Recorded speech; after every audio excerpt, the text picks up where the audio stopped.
God, that voice is still sexy to me. Recording in progress. All right. Well, we got Senor Sixto, See? Senor Catfish, lots of aliases. This ninth day of Senor Napkin. the ninth month.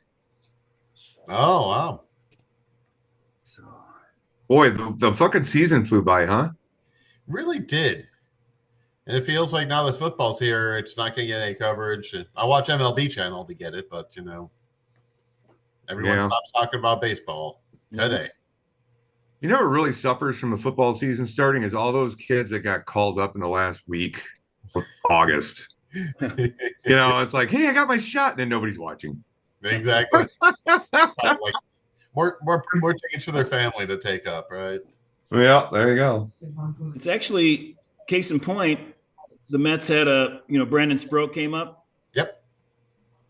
I think, and they were talking to his family. But I was watching football. I guess it must have been Sunday, unless I was doing something the weekend. But I didn't. Usually, I watch the whole game and I see the interview with the parents, but I just fast forwarded. So I didn't. I saw that they were talking to them, but I didn't even listen to it. I know you like the first game interviews. Yeah. Well, I said Phil. I feel like I've been talking to my boss the other day, all day. Lou, you just proved my point. Yeah. Exactly. To a T. How about all those young Mets starters coming up, dude? That's pretty impressive. Drew Gilbert. It's desperation, right? You see the video on that Necessity. guy? Yeah, he's funny. It's like every time he hits a home run, fucking Matt Chapman looks like he's choking the shit out of him. Oh, box wine. Oda. What vintage is that? Same as 1973? I think it's earlier this year. Nice. Yeah. It's nice. It's fresh wine. Yeah, virgin. None of that old stuff for me. So we got 5 teams, including you guys, that are within 4.5 of the money, right? I A think money spot, yeah, but even it's actually third place. I think even. It'd be tough. Yeah, We're gonna play it out and see how it goes, but I mean, shit. Gamblers. How about Steiger just turning it on lately? His team has got all these points the last 3 weeks. Yeah, I'm going to share the standings. Nice. Let's get into it. I know I'm not even close to Paul in the standings, but point-wise, we're getting close. I'm like 200 points below you guys, man, and I'm got a better record. I guess I exaggerated a bit. It's within 6 games of third, but there's 5 teams, right? Oh, I made a bad calculation or something. But Knockers I still got what I got. 4 games out of the money, 4.5 out of third. So Knockers are still big time alive. We're gonna play it out, but I'm way over on innings.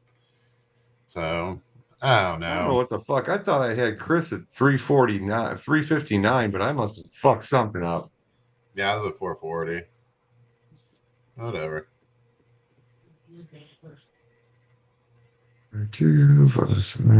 Maybe you didn't have my negative 19 Yuri Perez start on the last day.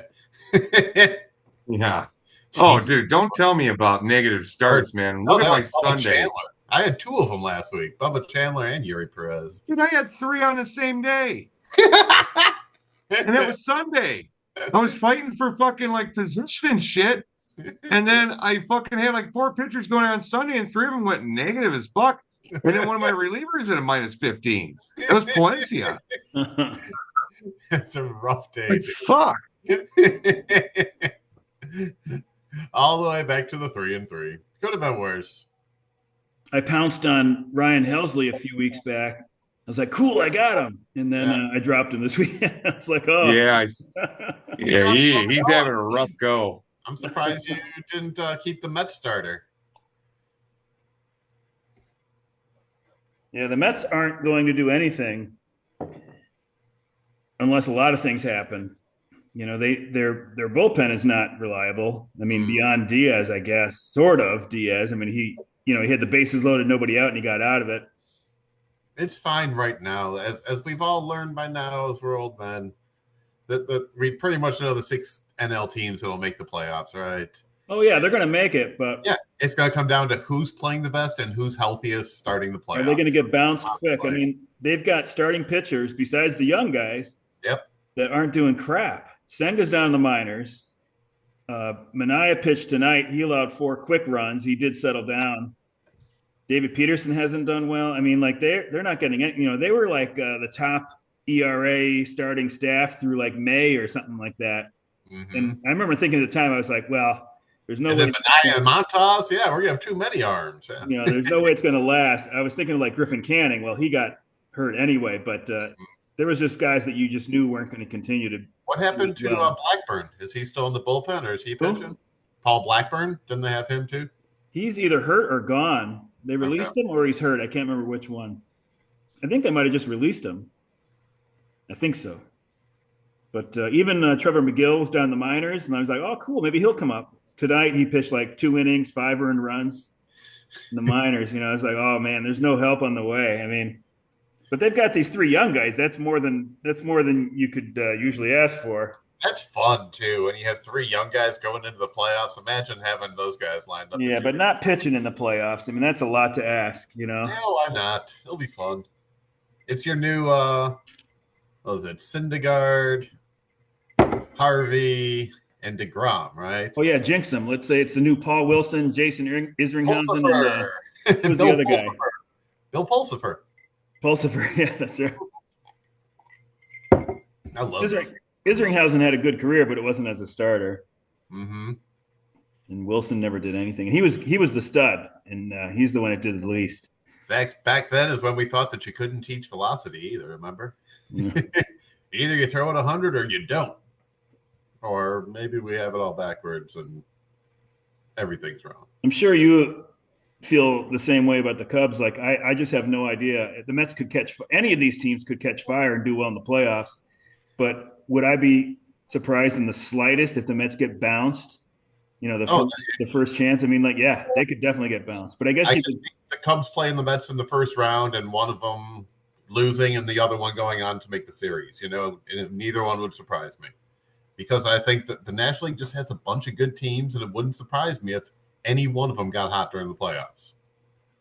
Maybe it'll be watch. He'll be the goat, the bad goat. But maybe it'll be Ben Brown playing a big part for the Cubs. If he's not in the rotation, he'll be like the first long guy out of the bullpen. And if he does well, then maybe they'll have a chance. But I would have thought the way that guy's throwing this year, I highly doubt it. Out of his last 2 games out of the pen, he's been great, but I've seen him pitch the other games too, so I know what you mean. I thought the Phillies were going to be in good shape, but then look, there goes Zach Wheeler. Might not pitch for the rest of the year, right? So, I mean, Wheeler's definitely out through the rest of the year. And you can't tell me that they're a super favorite by anyone. I mean, the Dodgers just lost like 5 games in a row and lost 2 out of 4 in Colorado. I mean, the Phillies, Bowman and Trey Turner are both out now. Yep. I don't know. I think at least one of those guys will be back quick, but still, they're both out right now. And the Dodgers, I guess they had their Fangraphs win expectancy for the year, and it's like 90 points something. And I would have gone. I didn't do predictions this year for wins and stuff, but when it was 105, I was like, oh, I'll take the over on that. You know, thank God I don't have an account because that would have been a big, big loss. Jesus. I can't believe it. I just thought that they had so much depth, and I knew that they had injury-prone guys, but they had so much depth. I thought, and even now they've got a lot of the guys back, and they're just playing like crap. But it wouldn't surprise me if everything works itself out in the playoffs. I mean, who's going to be surprised? But or what happens if Glasnow starts first game and pitches an inning, and then he's out. It messes up their bullpen for the rest of it, and they lose in the first round. Wouldn't surprise me either. It's really come the postseason. It's really turned into a different thing. That's why I used to. When it was just NL East, NL West, you would have 2 teams play, go to the World Series, and it was a lot more predictable. But best team making it a lot more. But now that it's 12 teams making the playoffs, it's totally different. I mean, this year, I don't know if I just have a short memory, but I can't remember a year where I really don't have a narrative of what will probably happen in the playoffs, like in my head right now. Like I have just no clue. And especially with the way it's managed now, when starters go 4 or 5 innings, and then it just turns into bullpens plus arms that can be transitioned into the bullpen. And a lot of the last 3 or 4 innings going to be matchups. Really hard to predict. I mean, even like the Brewers, who I think they have the best record in baseball, right? Yep. But the Brewers, like you worry, I guess the intangible to worry about is like, did they peak too early? And then, like it would have been better if they had reached their peak like a month later than they did, or or a month and a half even, like right now, Exactly. They say what wins in postseason is pitching and defense, but the last 20 years it's been home runs, right? Home runs is the one thing that is most indicative of playoff victories. And Brewers don't hit a whole ton of homers. They play amazing defense, run the bases great. I think it's since August 1st, but I could be wrong about that. But it's some date in August. The top 3 teams in home runs are the 2 New York teams, Yankees, Mets, and third is a big surprise. I don't think you would get it, but it's the San Francisco Giants. Wow, they've been winning a lot of games too, though. Yeah. So Yankees have turned it around lately too, haven't they? So the Giants sold off, not studs, but a lot of pieces. And then here they are. They're only 3 games behind the Mets coming into tonight. And the Mets are losing 7-1 last I saw. Yeah, but in the last, year and a half, they've added Adames, Chapman, and Devers. I mean, those are 3 huge bats to your infield and big salaries too. But I'm sure had Posey anticipated this, he probably would have kept, a couple of those bullpen arms. Yeah. But what are you going to do? I don't know. Even Yastrzemski. Yeah, exactly. Is a decent player that's kept around. They could use him. Yeah. Yeah. Do you think they're going to make playoffs? I doubt it. I don't think so. I mean, they're 3 back now, but I don't see them catching them. Even like the Guardians are very close. As usual. You wouldn't have thought that. They lose their closer. I guess Ortiz wasn't a big deal, but losing Duran was not Duran. Is that Clase? Clase is a big deal. But they're close. They've got some good young pitchers. It's like they just didn't know which ones to choose, I think, sort of like this Cantillo guy's good. He should have been up. And they've been using somebody else instead, like Logan Allen maybe, and one other guy. I was like, God, I can't believe that they're choosing Logan Allen over Cantillo. And I think Cantillo pitched like maybe tonight or yesterday, he pitched like 8 scoreless innings or something. That was Ciccone did a good job. Oh my God. Dude, don't bring that guy's name up. I got fucking nailed with him for minus some shit. Dropped then him. I dropped him on Sunday to pick up somebody who's going to get me minus shit. And he threw a fucking like gem. I'm like, God damn it. Can't do anything right this year. Dude, I swear to God, that's the way my pitching has gone for the last 2 years. I had a very familiar feeling this year. I've had it happen to me a lot, but God damn. Goddamn Mitchell Parker. I kept picking that bum up. Stop touching the stove, Chris. Stop touching the stove, Chris. Stop picking up Mitchell Parker. Yeah. That's why for better or worse, I'm a buy and holder, because I can't really do the streaming thing. Like, I don't think my gut is just not successful, like I'm not good at it. I'm pretty sure it's playing the lottery half the time. Even like things like in the Roto League I'm in, where your ratios are really important. Like the beer league, we get those negative points, but it doesn't kill you. It doesn't kill you compared to those, category leagues. So in those leagues, I'm like so fearful. And I had a couple of starts in the past, I don't know, a few weeks that were at Coors, and I was like, okay, I'm gonna sit him for this. And both starts it was like Eduardo Rodriguez going into Coors, and I was like, okay, I'm sitting him.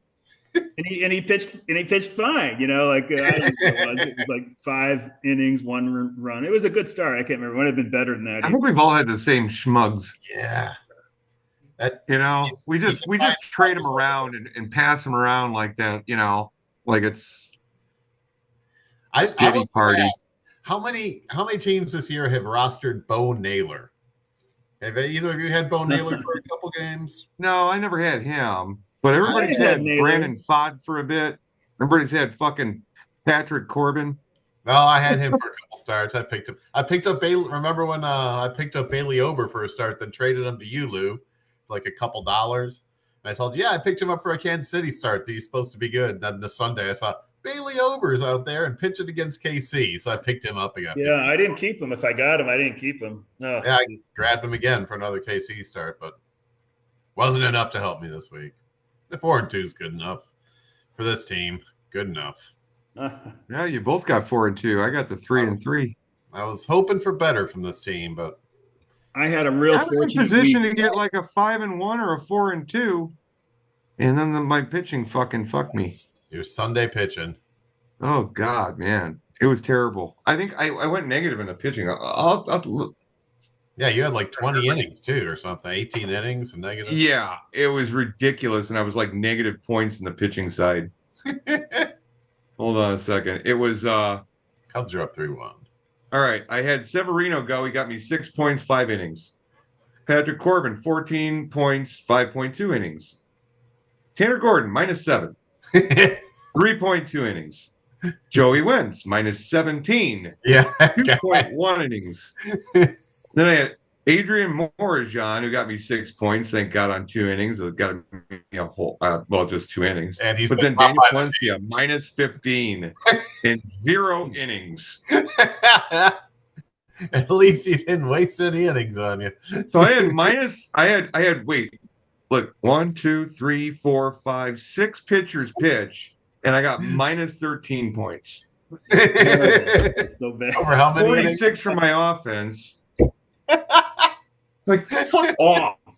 Can you pick? You went out of your way to get 3 of those guys, right? Well, Jesus. Well, no, Severino just got off the IL, which I should have known better.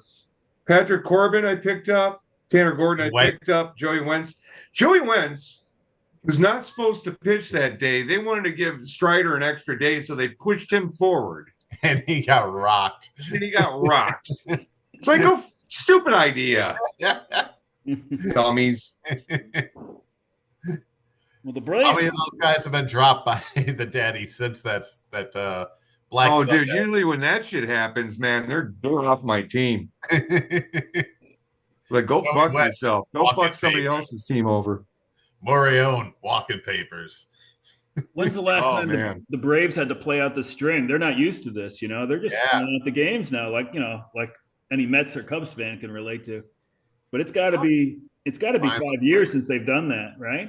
Yeah, I'm fine with the Braves losing. Yeah, I'm not a big Braves fan. I like Acuna. I like watching him play, but outside of that, those guys can go. I heard he's been kind of bad lately, right? They dropped him to 7th in the order. Yeah. I think, Is that still Snitker? He's got a thing. I think he's done after this year, right? Yeah, he pulled Acuna from a game a couple years ago. Remember when he wasn't hustling for the ball or something? You're like, yeah, okay. Okay, I have to call you sir too, Mr. Snitker. Do you like it when we call you sir? I'm wondering. They don't get the benefit. Those managers don't get the benefit of the doubt from me anymore. Hey, I saw Paul posted a picture on Facebook. Him in Milwaukee. Oh, really? Most of the pictures were. Yeah, he went there the day after we went to Taste of Polonia. He was on there like last Sunday or some shit. Not last Sunday, the Sunday before. Oh yeah, I don't know. Maybe, I don't know if I just saw the pictures. I just saw them tonight, but maybe they were from last week. I don't know. Yeah, Jeff and I went to that one game where it was 98 degrees and 42,000 people there. Jesus Christ, that was fucking hot. It was so hot. And then the Brewers went like 14-1. That was the start of a 14-1 run. If we would have sat in our seats, we would have melted. Exactly. It was so hot. Just uncomfortable. Great stadium. Well, the sun was beaming right down on where we were supposed to sit. That was like the last hot day we had, too. Yeah, God. Whenever I go in July or August, I always get seats in the shade. There at Citi Field, that's the third baseline, which is not the normal baseline I like to sit on. I love sitting on the first baseline, but shade is better than sun. So Who was your favorite player on the '86 Mets, Lou? Well, it might have been Dykstra, At the time, yeah, exactly. but I did have Keith Hernandez's book, and I read it twice. So I really like Hernandez, but I like Gooden. I liked a lot of those guys quite a bit. Backman. That was a great team. I wasn't big on Straw, so that goes to show it's not talent that'll make you my favorite player necessarily. It's hard. How about Mookie Wilson? Roscoe. I didn't like Mookie as much as everybody else did, I guess. Ron Darling. Yeah. Who was it left field? Oh, it's Kevin Mitchell, right? Kevin Mitchell. I loved Mitchell. That was a big mistake. Big mistake. Boogie Bear. The Boogie Bear. They got rid of Mitchell because he was from a rough upbringing. He worried that he'd be a bad influence on Gooden and Strawberry. Right. Well, Mitchell does. I don't even think he drinks.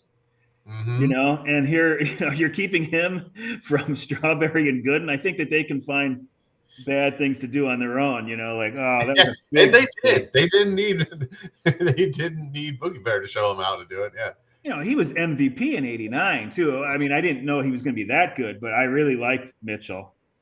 That had to be Belko, right? That was the first. That was like the first dumb thing they did, and they did a few dumb things after that. Dismantled that team. Did you see that 30 for 30 about the '86 Mets? It was like a 2 or 3 parter. I don't think I saw that. It's pretty good.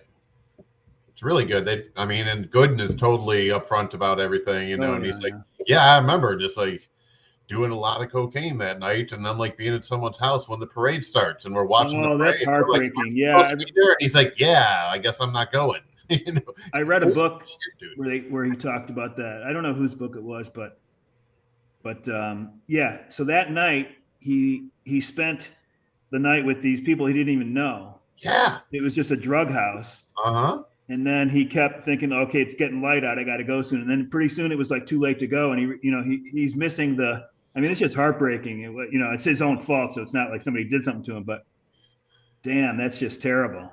Cocaine's a hell of a drug. And you should have been partying with his teammates. Yeah. That's what you do. You go out, and that's what they did. Hernandez had the good stuff.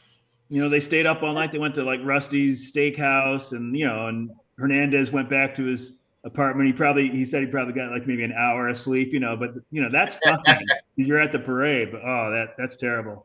Because those things don't. Cardinals get rid of Hernandez. Was he? Did they think I think it was like the coke thing, and Herzog soured on him. He wasn't as grown up with the Cardinals as he became with the Mets, Mm-hmm. So fucking St. Louis, man. What are you gonna do? But, Herzog got to entertain himself. I have nothing against Herzog. I mean, he was a really smart baseball man at the Mets let go. Mm-hmm. He was part of the reason why the Mets were good in '69. I didn't know he was with the coaching staff with the Mets in '69. He wasn't. He was a minor league. He was one like finding them draft picks and things like that. Oh, I had no idea he was with. But he wanted to be the manager when Gil Hodges died, and they hired Yogi Berra. Yo, I can see that rubbing him the wrong way. Berra was not a smart manager. I don't know if you probably don't know it, but the Mets took the A's to 7 games in the '73 series, and obviously the A's were a great team, and the Mets were not. The Mets were barely above 500 that year. They clinched it. I remember watching the highlights from that during rain delays. So here was Yogi's big decision. Game 6, he had George Stone, who I think he went like 14-3 that year. He had a good year. Or he could pitch Seaver, but on short rest. So most of us would have gone like, well, let's go with Stone. If we lose that game, because the Mets were up 3-2. If we lose that game, then we got a fully rested Seaver for Game 7. What a nice position to be in, right? Yep. Instead, Berra went with Seaver on short rest. They lost Game 6 and they lost Game 7. So I blame Yogi for that one.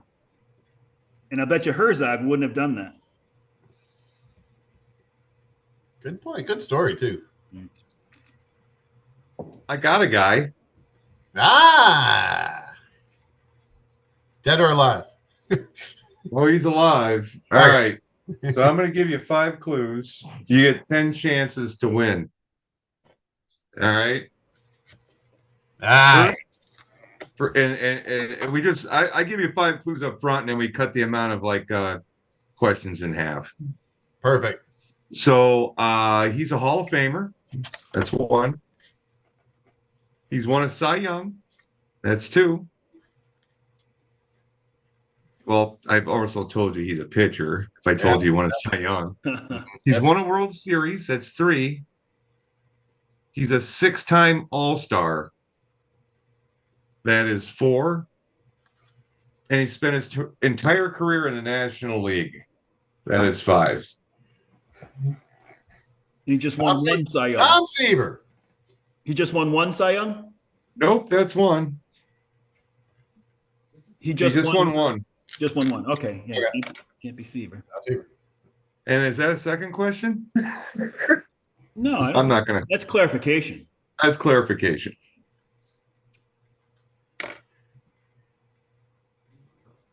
I think if we find out the decade he won the Cy in, we can probably figure it out. Did you say NL or AL yet? He was only in the NL. Only in the NL. Yeah. Won a World Series. Well, Hall of Fame and Cy Young, National League. We just got to find out the decade. If it's The last year of his career, was it after 1975? Yes. all right. Did he play in the 2000s? No. All right.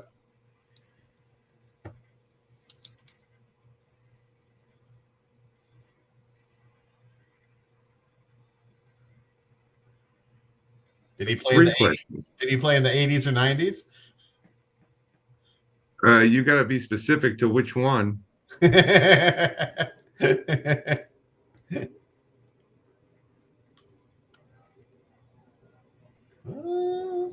about did he play in the 80s? Yes. Alrighty. Pitcher, NL.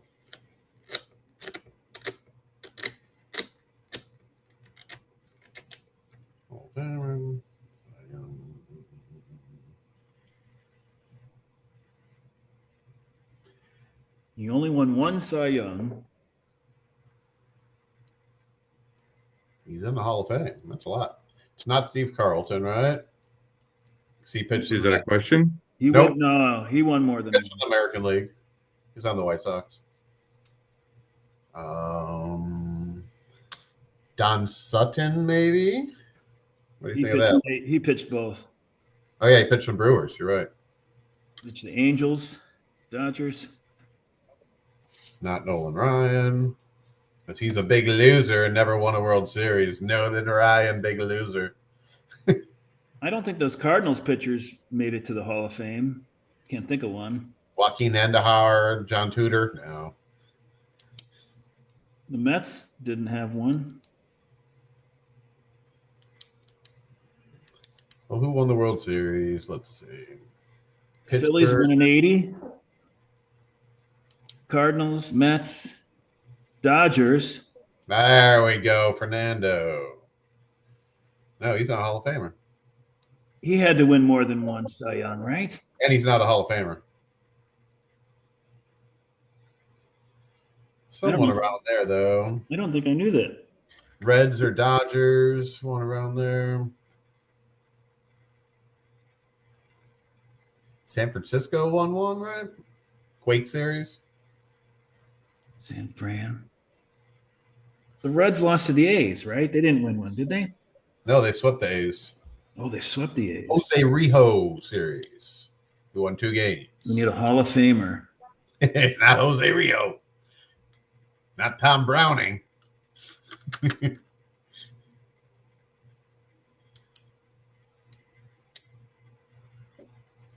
You'd think it'd be easy, but it's not. Yeah. So we got 4 questions down. Are you going to go. throw anything and try to whittle it down a little bit more? Jeez. East or West, I guess. All right. I'm trying to figure out who was in the East and who was in the West. I think it's completely East, to be honest with you. Back then, it was Cubs, Cardinals, Mets, uh, Pirates, Phillies, Oh, how about no, Braves. Were Braves? 80s, No, is the that Braves right? were in the West, right? Yeah, it was an NL East for his whole career. Not quite good. So No. that's 5. I don't think I can get it. 90. We can do it. Dodgers. You have 5 questions left. Well, Mets. we said it was NL East his whole career. Yeah, I mean, I So can't. Think don't of, say Dodgers or San Diego or San Francisco. That's out of the question now. I can't think of a Cardinals pitcher that made it to the Hall of Fame. Then, I don't think the Mets had one. I think I'd remember that. Phillies in 80. The Pirates in 79. Phillies in '80. Carlton had to have won more than one Cy Young, right? And he pitched in the American League. Oh, see, I didn't remember that. He pitched with the White Sox briefly. Uh, Cardinals in 82. For Jim Cott? No. Brewers were AL back then, right? Yeah. Yep. Did he win a World Series in the 80s? Yes. All right. Number 6. Jeez. Shouldn't be Dodgers. this. No Dodgers? Oral Hershiser? No. Sutton? He pitched both. Good. Oral Hershiser's cool. Anal Hershiser? That's a different story. No, thank you. I'll take a pass. Yeah, his breath stinks. There was an Oral Sexton in the DeKalb phone book back in the late 80s, whatever. Real funny, kids. Real funny. Who was on those 86 Mets? Come on, Lou. There's no Hall of Famers. I mean, I'd be embarrassed if there was. There, How many Cy Youngs did Sid Fernandez win? None. He's probably in the Hawaii Sports Hall of Fame. 81 Dodgers? In the Weight Watchers Hall of Fame. Knox Sutcliffe. Oh, yeah. Oh, yeah, but they didn't win the World Series. Duh. Bob Welch. Dave Stewart. Jerry Royce. No.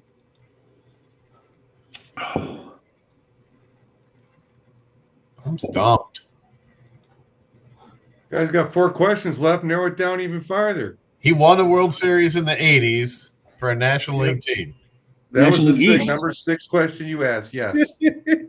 It shouldn't be very hard from here, Chris. There's only 5 teams that won World Series in the 80s. Phillies, All right. Mets, Cardinals, Dodgers. Yeah, but it's not the Dodgers because it's not the NL West. Yeah, so Right. Yeah. Phillies, Mets.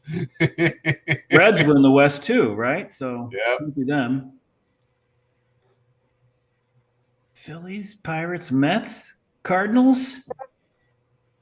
Pirates didn't win in the 80s, right? They won in 79. 79, yeah. Creepers. Oh, maybe he's not a starting pitcher. Any relievers win the sign? Tug McGraw or something like that? No. Not in the Hall. Eckersley is not NL East.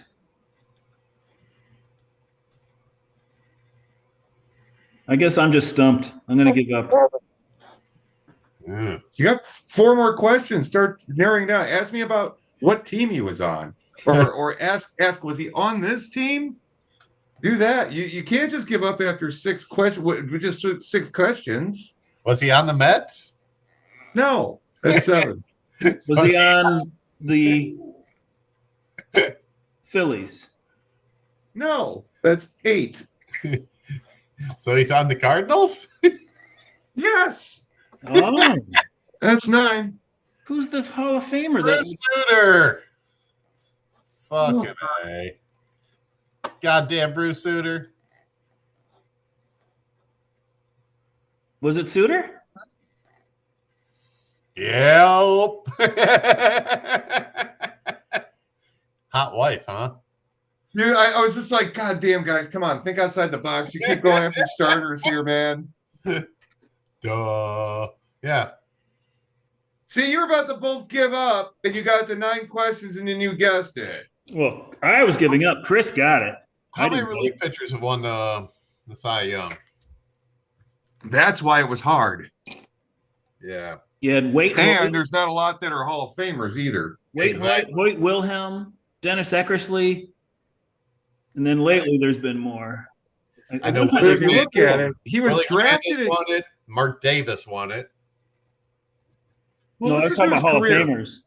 Oh, no, I'm just talking about Cy Young. So he was drafted by the Washington Senators in the 21st round of this 1970 draft. That was the high school. That was out of high school. I wonder if he started. Right. Yeah. But by the time he got to the majors, it was 1976. I wonder if he went to college and then got redrafted after that, maybe. It doesn't say anything about that. Well, hold on a second. No, I think it took him 6 years just to get his GED. No, it just took him a while. Oh, he's and then when he got there, you go. He was 23 when he showed up. Yeah. In 76, and then he played till he was 33. So I don't know if he fucked his arm up or what. Yeah. Or actually, he played to 35. He actually had a year off in 87, came back at 35. Yeah, and then that was it after that. He was fun to watch, dude. I love that guy. That sinker ball he had was fucking amazing. Split-fingered fastball. Look at those ERA pluses. Whew. It was like, I was pissed the Cubs let him go.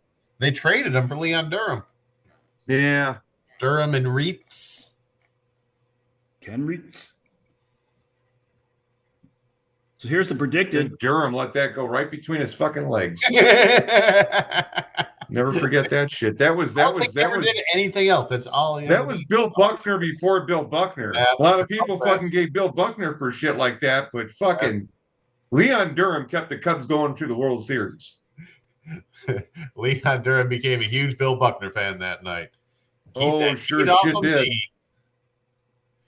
Here's the predicted and he's the one that took Bill Buckner's job. He's the guy who replaced him. Exactly. It's so fantastic. We're 6, 7, 8 in the predicted standings. Knockers, daddies, gags. Yeah, it's gonna be Didn't tight. we get Dennis Eckersley for Bill Buckner? Yep. Oh, that's a good question. Because Dennis Eckersley came over from the Red Sox that same year. A lot of trade to the Red Sox. And if you remember, there was like one trade where they got Schiraldi and Nipper, Nipper. That's way later. For a couple guys. I'll look up that one. Schiraldi and Nipper traded by the Cubs in 86 to the Boston Red Sox for Mike Brumley and Dennis Eckersley. And then Eckersley came and couldn't make the day games because he drank so much, remember? Well, no. What I remember is Eckersley always gave up like maybe 2 runs, and the Cubs never got any runs support for him, ever. Well, that's why they got rid of him. Why they got rid of him is because he couldn't make the day games. He was functioning alcoholic at the time. Oh, no shit. Yeah, and all the day games were starting too early. And he would just kind of show up, and like, you know what? Then we're not going to say nothing, but why don't you enjoy some time in Oakland?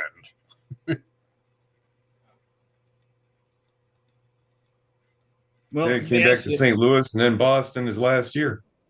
Yeah, the Cubs traded Lee Smith to the Red Sox for Schiraldi and Nipper in 87. Calvin Schiraldi. Yeah. 3.5. He's no Evaldi. So what do you guys think is going to happen? What's your prediction in the beer league? Knox.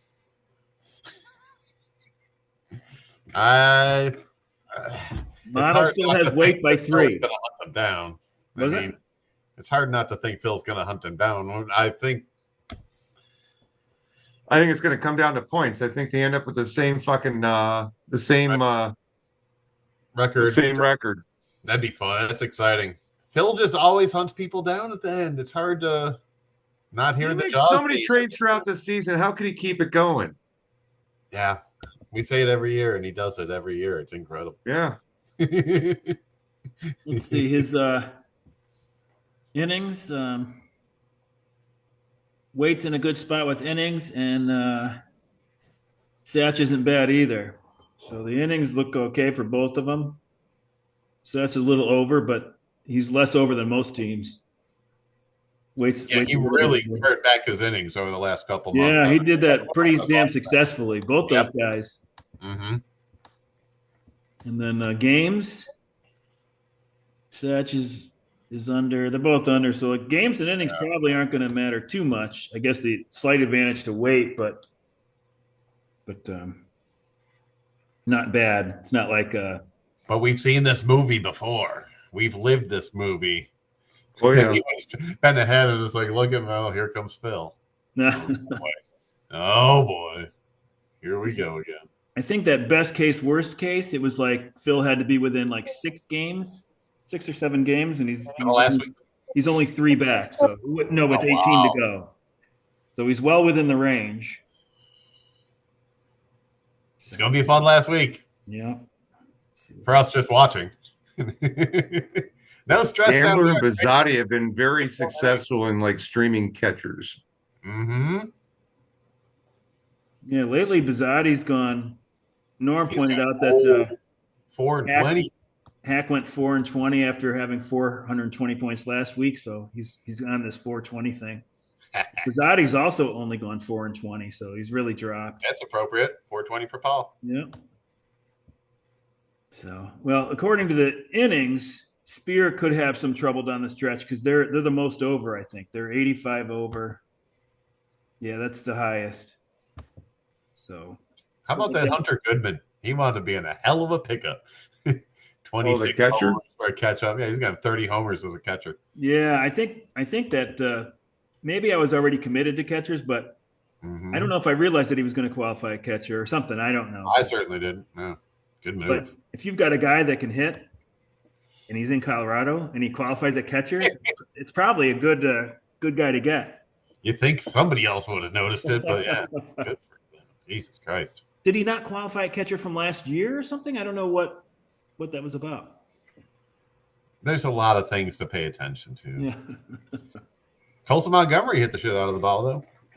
Goddamn right he does. Knocker, yeah. Except for me, I dropped Matt Shaw just in time for him to get hot. I've rode out all his worst games and dropped him. But in return, I got Montgomery, so I can't complain. Juan Soto went back-to-back player of the week for the Dads. Best hitter in baseball. But, yeah. Not all year. Yeah, I just think overall. If I can go 12-6 down the stretch, then I will finish above 500. So that's what I'm shooting for now. So you can do it. 12-6. 4-2 last week. You're on pace. Just do it 3 more times. Yeah. Staying over 500, I think, is the goal now. 5th place would be great, but I'm not expecting anything. So, yeah, this year kind of went in the crapper. Bad streaming. It'll be interesting to see how things shake out. I mean, we're getting there. Yep. So every week is going to tell a different story now.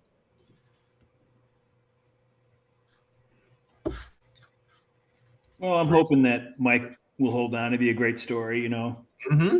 His team's great, too. If Phil chases him down, then just gotta tip your cap. Tip your cap. Yeah. He'll know how the rest of us feel. Yeah. Would this be 6 in a row or 5 in a row for Phil? Is it already 5? 4. Oh, it's 4? Okay, so this would be 5. Drive for 5? No, this would be his 4th in a row. Oh, this would be his 4th. Okay. Yeah. That's 6 overall, right? Maybe I've got 7. the history file here.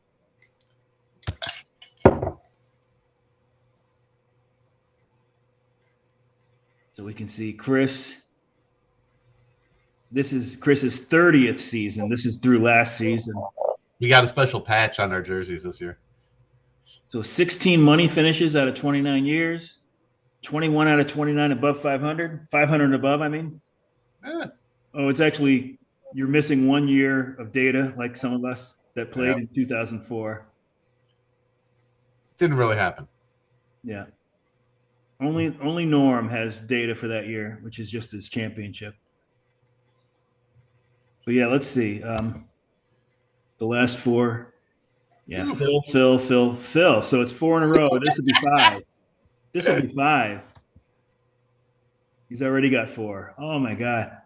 And before that was Steiger, Chris, Lou. My gosh. It's going to be 5 in a row. Yeah. If Phil pulls it off. God damn. If he chases him down. Good. And he's going for number 6 overall. Yeah. He's going to tie you. Schindler was so close to him that one year. Yeah. This year's going to be tight too.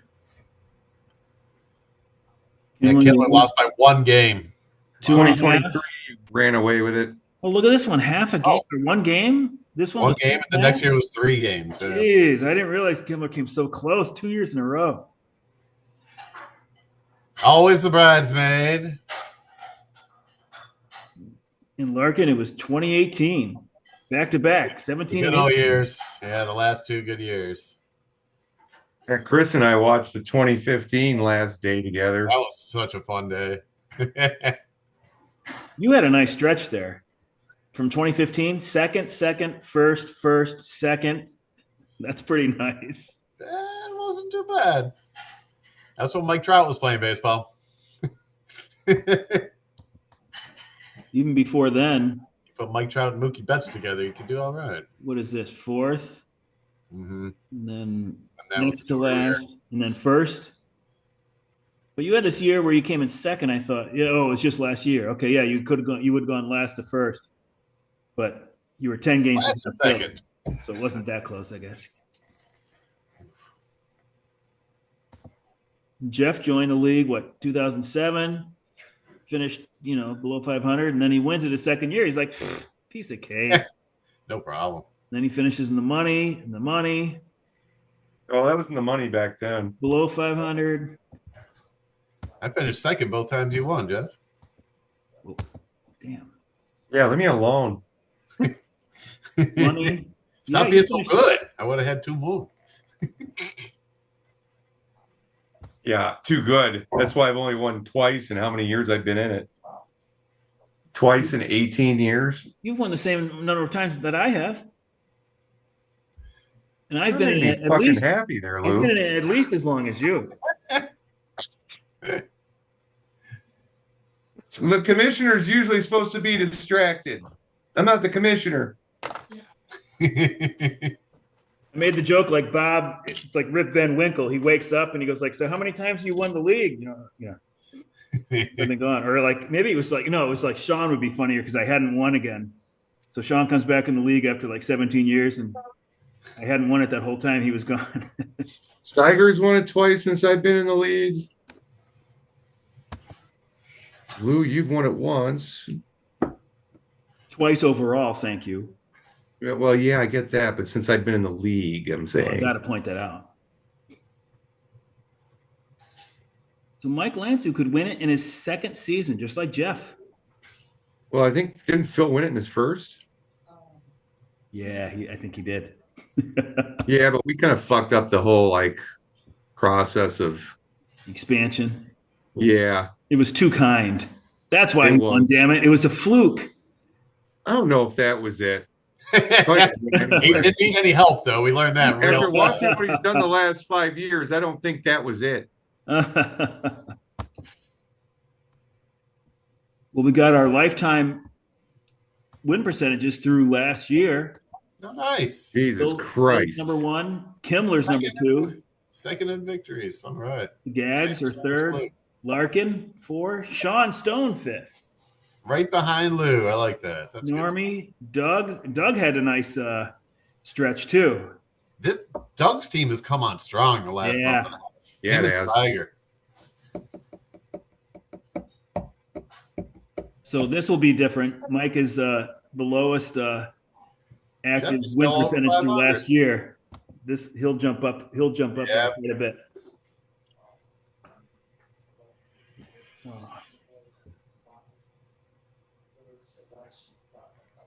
You don't do any football, right, Chris? No, I watched a couple games over the weekend, but I I don't follow it like I used to, and don't know any of the players at all anymore. I know the quarterbacks and a couple receivers. That's about it. I don't know anybody. That's just a step pretty close to like the average fantasy football player. Mm-hmm. Like I also, for some reason, I think that the fantasy football can be really, really random. It really depends on the health.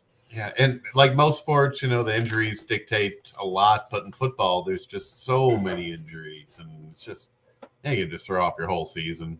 What's nice about football is that if you do baseball, football is so easy compared to, exactly. Not to do well, but showing up here. Okay, here you go. To do what's required of you. It's like I don't know what percentage of the effort it takes, but it's a small percentage. We kicked a guy out of our league a couple of years ago. He was a good friend of ours. Like his wife and we were friends. But he just wasn't making moves. Like if guys were on bye or they were hurt, they're still in the starting lineup. So I talked to him. I was like, you don't have to be in the league, if you don't want to be in the league. He's like, no, I want to do it. And they did the exact same thing the second year. So I ended up taking over his team because it's not like in the beer league. It sucks because you're doing head to head. So like when Jeff plays him, he's got these guys on bye, and then I play him and they're back. Like it's unfair. So, head to head you can't. Well, anyways, the crime of it is that really in this league, if you spent 5 or 10 minutes a week, that's the minimum, and it's all required. Right? It wouldn't take very long for you to like be an active participant in the league. It wouldn't take much. So he didn't even do that. So we got rid of him. Well, I get it. That's one of the great things about the beer league is that people stay active the whole season. Yeah, isn't it nice? You have to. Mm-hmm. I mean, when you're eliminated, you might do less, but you're still checking in and still making moves, and people are still claiming people throughout September. You're setting yourself up for the next year. Yeah, that's because there's next year. If it was a redraft league, then how could you blame them? Like we'll screw it. So it is nice. Yeah, these other leagues I'm in. Well, the one Roto league that I'm in is redraft. So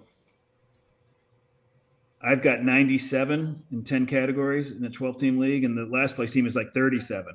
And it's redraft, so he's not. What is he? Yeah.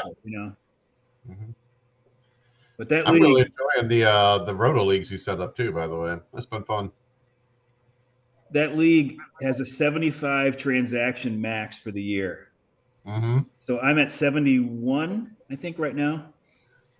So I mean, I'm not claiming anybody unless I have an injury. So I picked up Luis Garcia, and he pitched tonight. He went 1 2/3 innings, no runs, and then he's injured. So I'm going to have to burn one of my last 4 moves on replacing him. So it just sucks. Is it only NL or? It's mixed. Gotcha. So I mean it was risky because he was coming off injury, but he came back for a start and pitched fine. So I was like, all right, I'll put him, So that sucks. But anyways. Brewers called up a guy today, put him onto the 40-man early. I think his name is something early. It's his first start in the major leagues tonight. If you want to keep an eye on him. I don't know. How do you spell his last name? E.A.R. L.Y. Common spell. Huh. Yeah, I never heard of him. I hadn't heard about him until today either. So. Well, you didn't pitch today. No, he didn't. It was Patrick and Ashby. Gotcha. Maybe he's pitching tomorrow, or they're calling up. Yeah. Maybe they're just calling him up for fill a roster spot. They probably planned on pitching him tomorrow and just called him up early. Yeah, they got that Peyton Toye guy that I got from Norm. He's a schedule starter, but he hasn't been very good. So maybe they'll piggyback him or use that guy. I always like watching the young pitchers when they come up. Looking for a cheap $1 pitcher for next year. Oh, absolutely. Looking for cheap talent. Have you seen what Jonah Tong looks like? Have you seen him? Yeah, he's skinny. He looks like he's like maybe early high school years. I mean, he looks so young. It's just a he looks like a guy in Mira's drum corps in her high school drum corps. It's unbelievable. He's 22. But I'm sure he gets carded every time. Mm-hmm. He wasn't good enough to keep on the gaggers, huh? Didn't make the cut. No, it's just not the way I do it. Yeah. I don't trust them until they, especially pitchers. I don't trust hitters. I'm a little bit more adventurous with, but pitchers, I just don't trust until we get a track record. So I make mistakes. So the thing is, why would you We take all- any pitchers on as far as an NA squad goes? Why wouldn't you just go all hitters then?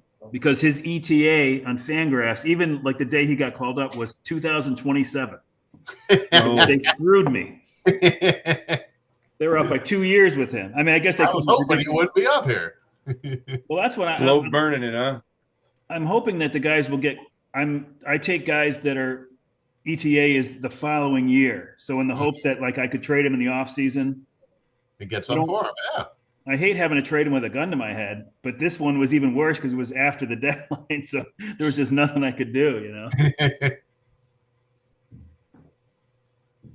I was thinking that he was going to go. He went for 31. I thought he might break the Andrew Painter $83 fab record.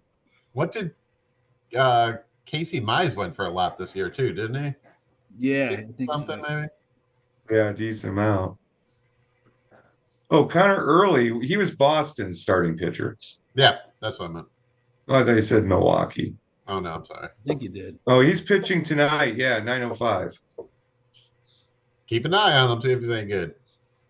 Well, Gambler Pick him up and Spears already screen got him, his Jeff. hands He'll on get you a negative 15. Yeah. Well, we'll see what Gambler Spear gets out of him. Spears got early? Yeah. Good for him. Picked him up pretty early. Mhm.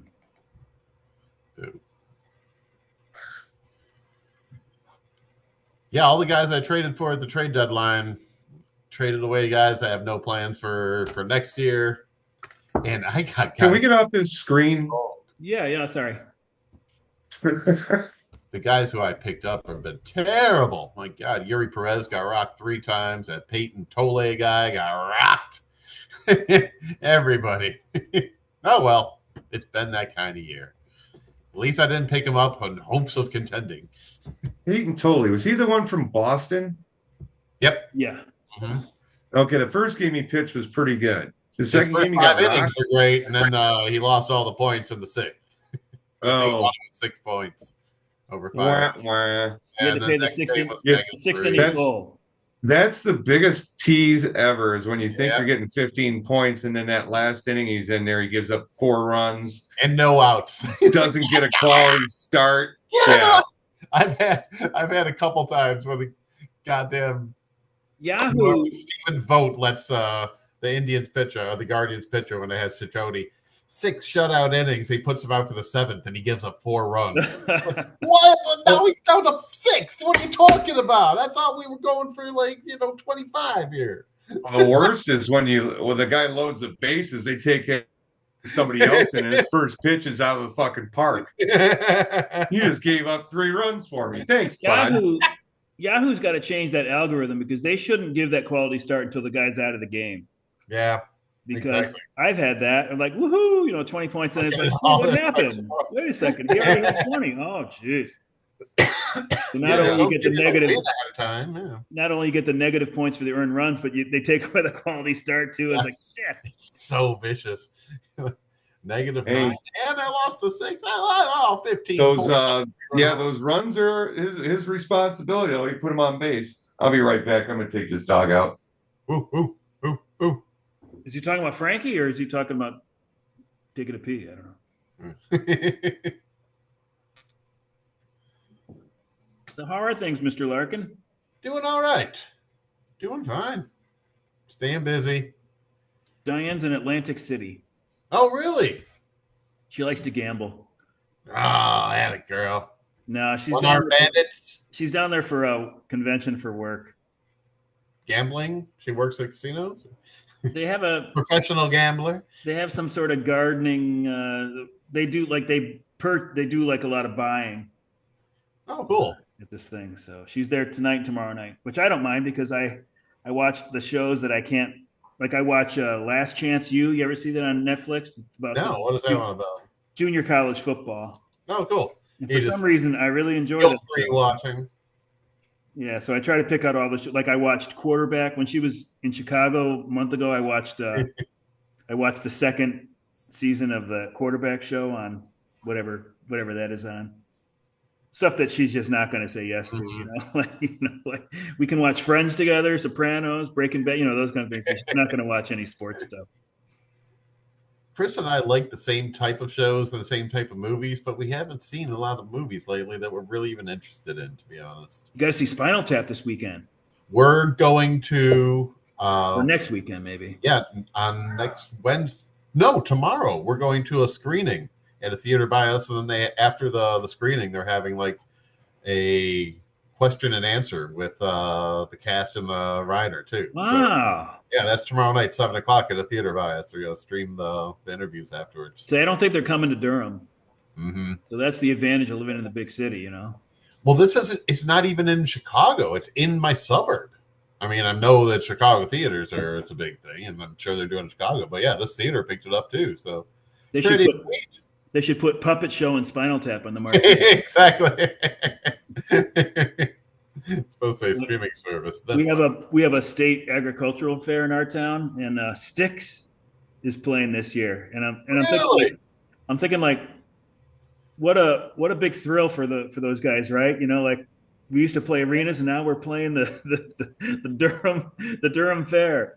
Oh, I can tell you about Styx because I went to high school. When I went to high school, I was in the marching band for 3 years, and like going into the freshman year, they're telling you, oh, by the way, there's this amazing drummer from another school coming here, and he's your year. Winds up being this awesome guy who was in my honors biology class named Todd Zuckerman, and he's this prodigy, and he tunes everything. He plays the drum kit as a freshman during marching band. He does like the Benny Goodman sing drum solo and the whole thing. He's amazing. Really into Genesis and all this prog rock stuff.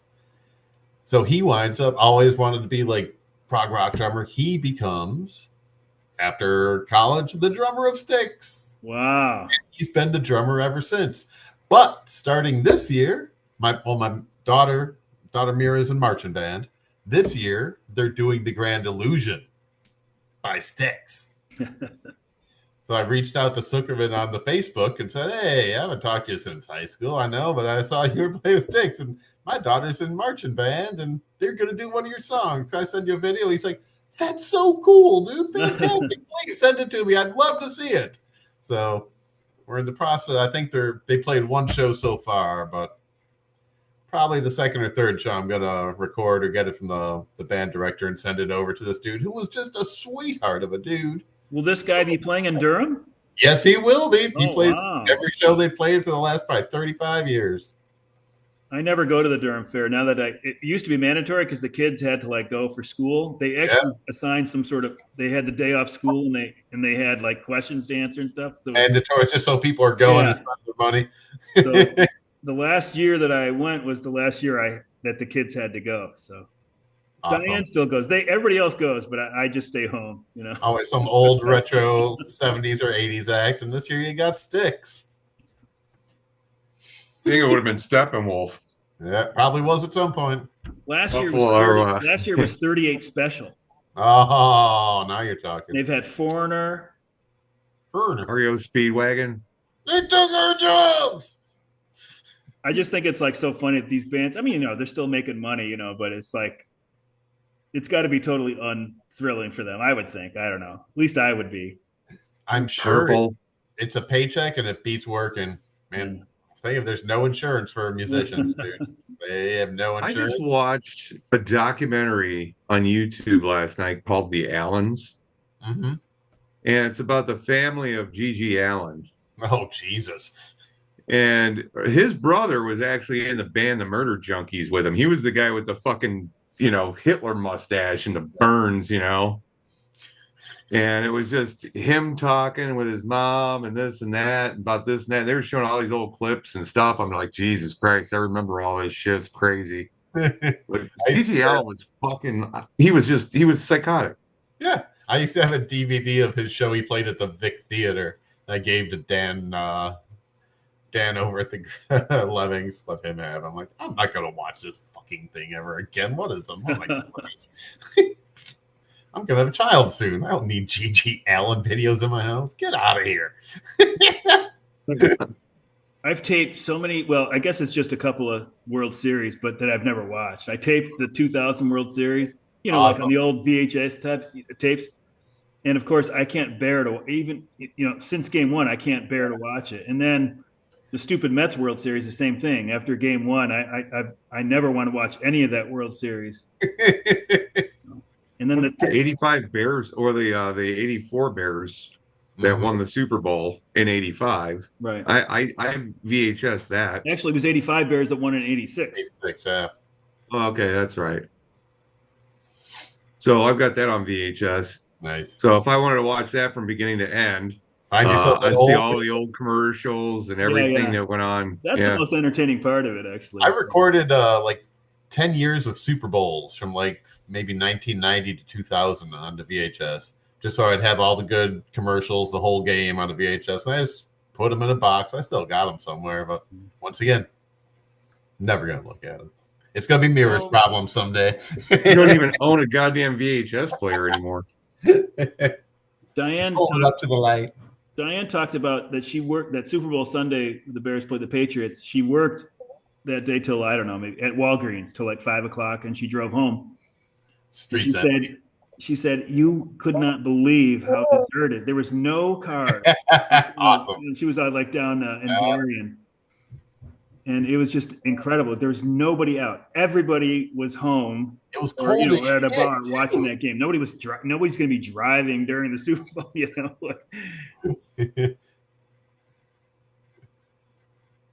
What a day.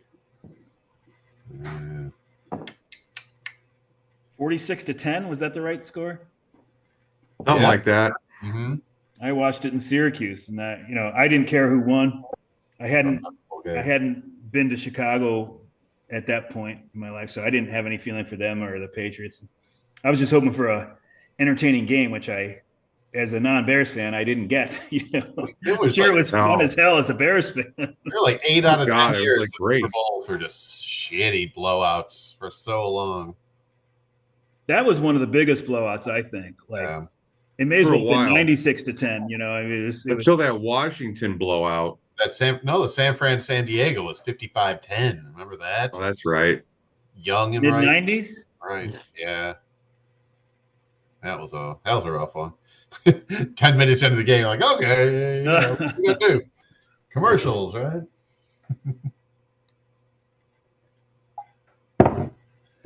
Last year's Super Bowl was even a blowout, but we'll see this year. That Falcons-Patriots Super Bowl was a blowout until the Patriots came back and won it at halftime. Jesus Christ! The Falcons and the Seahawks really didn't help. Seahawks won one at least for a Jets fan. Mm-hmm.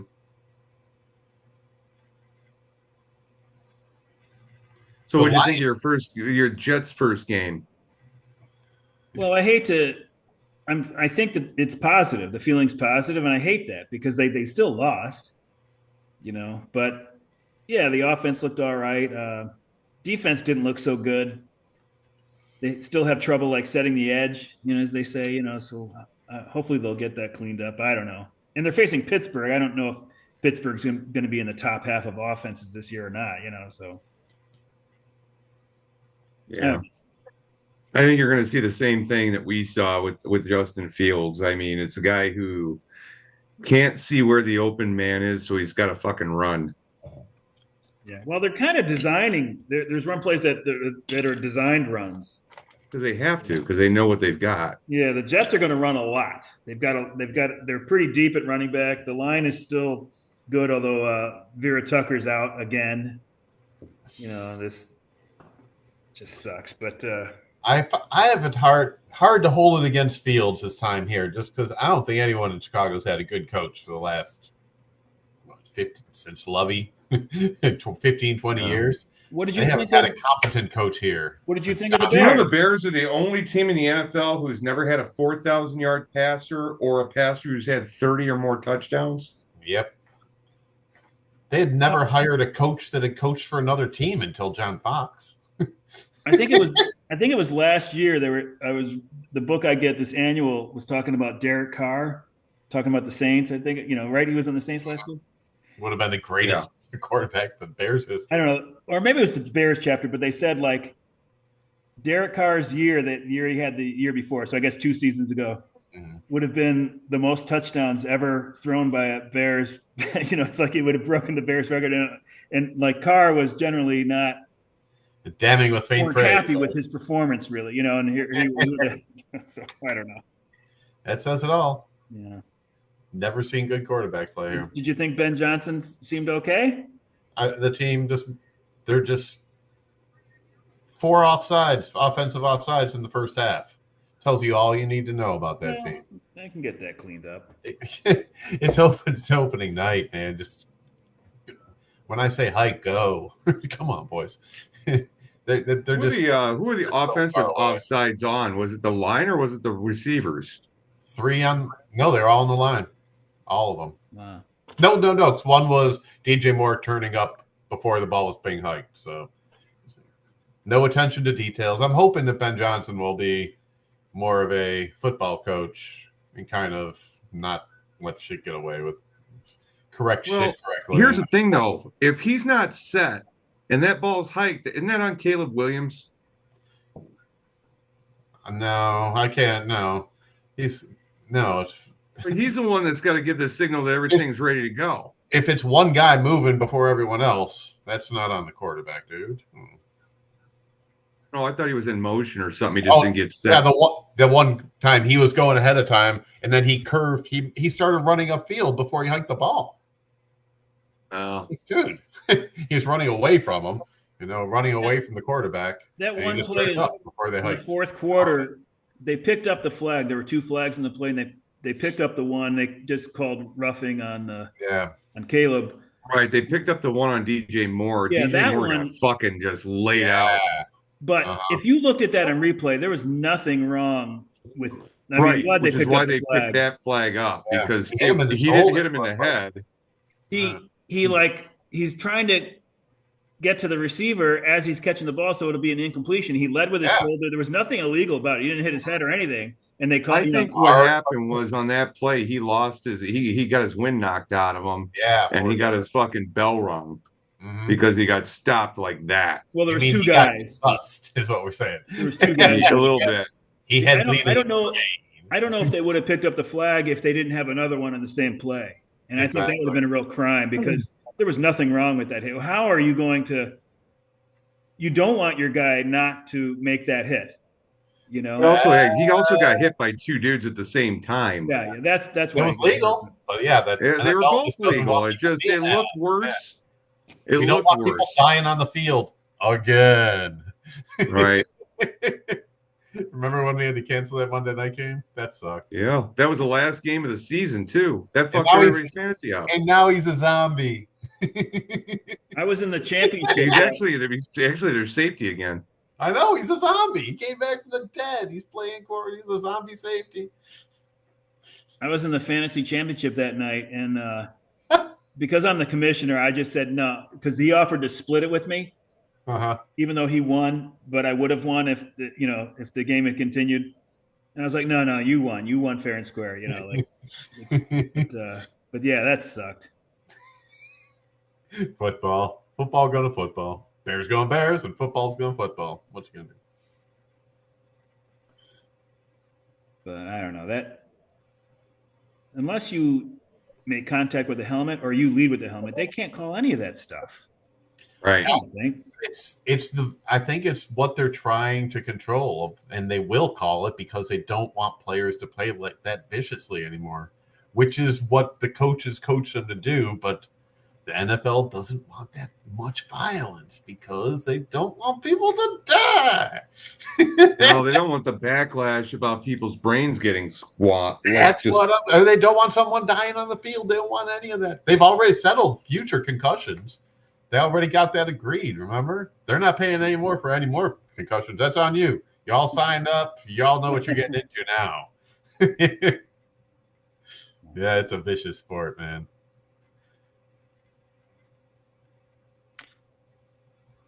Well, Jeff, you were higher on the Bears last year, and you probably should be higher on them this year than last year.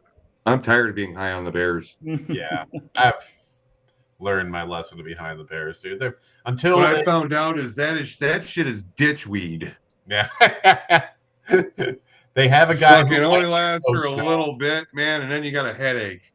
And even if this guy is a good coach, it's going to take a couple years for people to learn his whole thing. We got a quarterback who's been in the league 1 year and got beat to the ground and had terrible coaching. So he's got to unlearn all that, learn the new system. Then they have to have enough competent players. I mean, it's not going to be good this year. How could it be? They could finish. They could easily finish in last in the North because it's a lot better division. But they could be. They could still be better than last year. So yeah, I don't know if they will be. If they stay healthy all year, they have a chance to. But I'll bet you two injuries in that team at the wrong spot, and that team could go 2-15. That's what they were going into the first week with. I mean, TJ Edwards, I think, was out of the game for most of the game. Jalen Johnson Sewell was in there playing for him. And then you had Jalen Johnson was not playing. Kyler Gordon was not playing. Yeah. So there's your top two cornerbacks that were out of the fucking game. So wait till your left tackle goes down, and then you got to block Hutchinson, and you got to block Micah Parsons, and oh shit, Braxton Jones went down. Fucking so be it. I'm sick of his ass. He's the best they got, and he's not very good. Yeah, that team. Well, at least like I said, I think the coach is competent, offensively minded. That he will not leave Caleb Williams out there with no one blocking the three blitzers from his blind side. I don't think we'll have those mistakes again. I mean, he was the OC there, so there's a good chance that he knows what he's doing, at least on that side of the ball. Like the Jets took the quarterback's coach under Johnson as their OC. No, Aaron Glenn was a defensive coordinator. No, I said the Jets took the Lions quarterback's coach as their OC. Mm-hmm. Oh, no shit. Okay. There's a much bigger chance that he doesn't know what he's doing than Ben Johnson, so we'll see how that goes. It's just the Bears is just such a shit show of an organization. They finally gave up the whole downtown thing and admitted that they're going to build the stadium out here in Arlington Heights. I'm glad. Oh, everyone knew that was the whole thing that was going to happen. This whole Chicago sideshow was just a bunch of bells and whistles to try and work some leverage that nobody was going to fall for. Well, you were talking about that, Jeff, right? On one of these podcasts, it was kind of a pain in the ass to go there, right? You parked a mile away. It's a fucking severe pain in the ass. Oh yeah, and it's still got what $700 million to be paid off of an $800 million project, and they didn't make it big enough to have a Super Bowl. There's no roof on it. Yeah, they should have done that in the first place, right? Instead of dropping the spaceship on Soldier Field like they did, Yeah, fucking daily. But the other thing too is it's I don't want the fucking state paying for any of this shit. Nope. Not what the team is worth $9.5 billion. Yeah, leverage your team. You can leverage your team for $2 billion. Build yourself an epic stadium and then own it. And then own everything around it. Sell some stakes to your team and get $2 billion, and then there you go. Thank you very much. You'll get my money. Yeah, I hope that those. I mean, the worst of those days is definitely over, but I don't know if they're completely over. But not in Kansas City and Cincinnati. Just are saying that they're going to pay for Cincinnati's paying for upgrades to their football stadium. Yeah, that's Ohio though, and Ohio's going to be all red and do the crazy shit. So.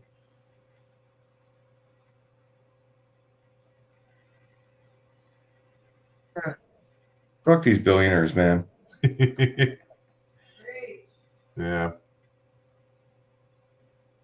Yeah, it's amazing what the teams are worth. The Mets were purchased in 1980 for, I think it was $26 million. You know why this is? Because Ballmer fucking made a ridiculous he wanted to buy the Clippers off that racist cunt. Yep. So he threw a ridiculous number that nobody else could match at the time just to get him. And all of a sudden, what'd that do? That made if the Clippers are worth 2, the Cowboys are worth 8. And and the Lakers have got to be worth 7 or 10 or whatever the fuck, It's like he bought a shit team for the record amount of money for any fucking sports team ever. They also realized how much money everyone was making on everything.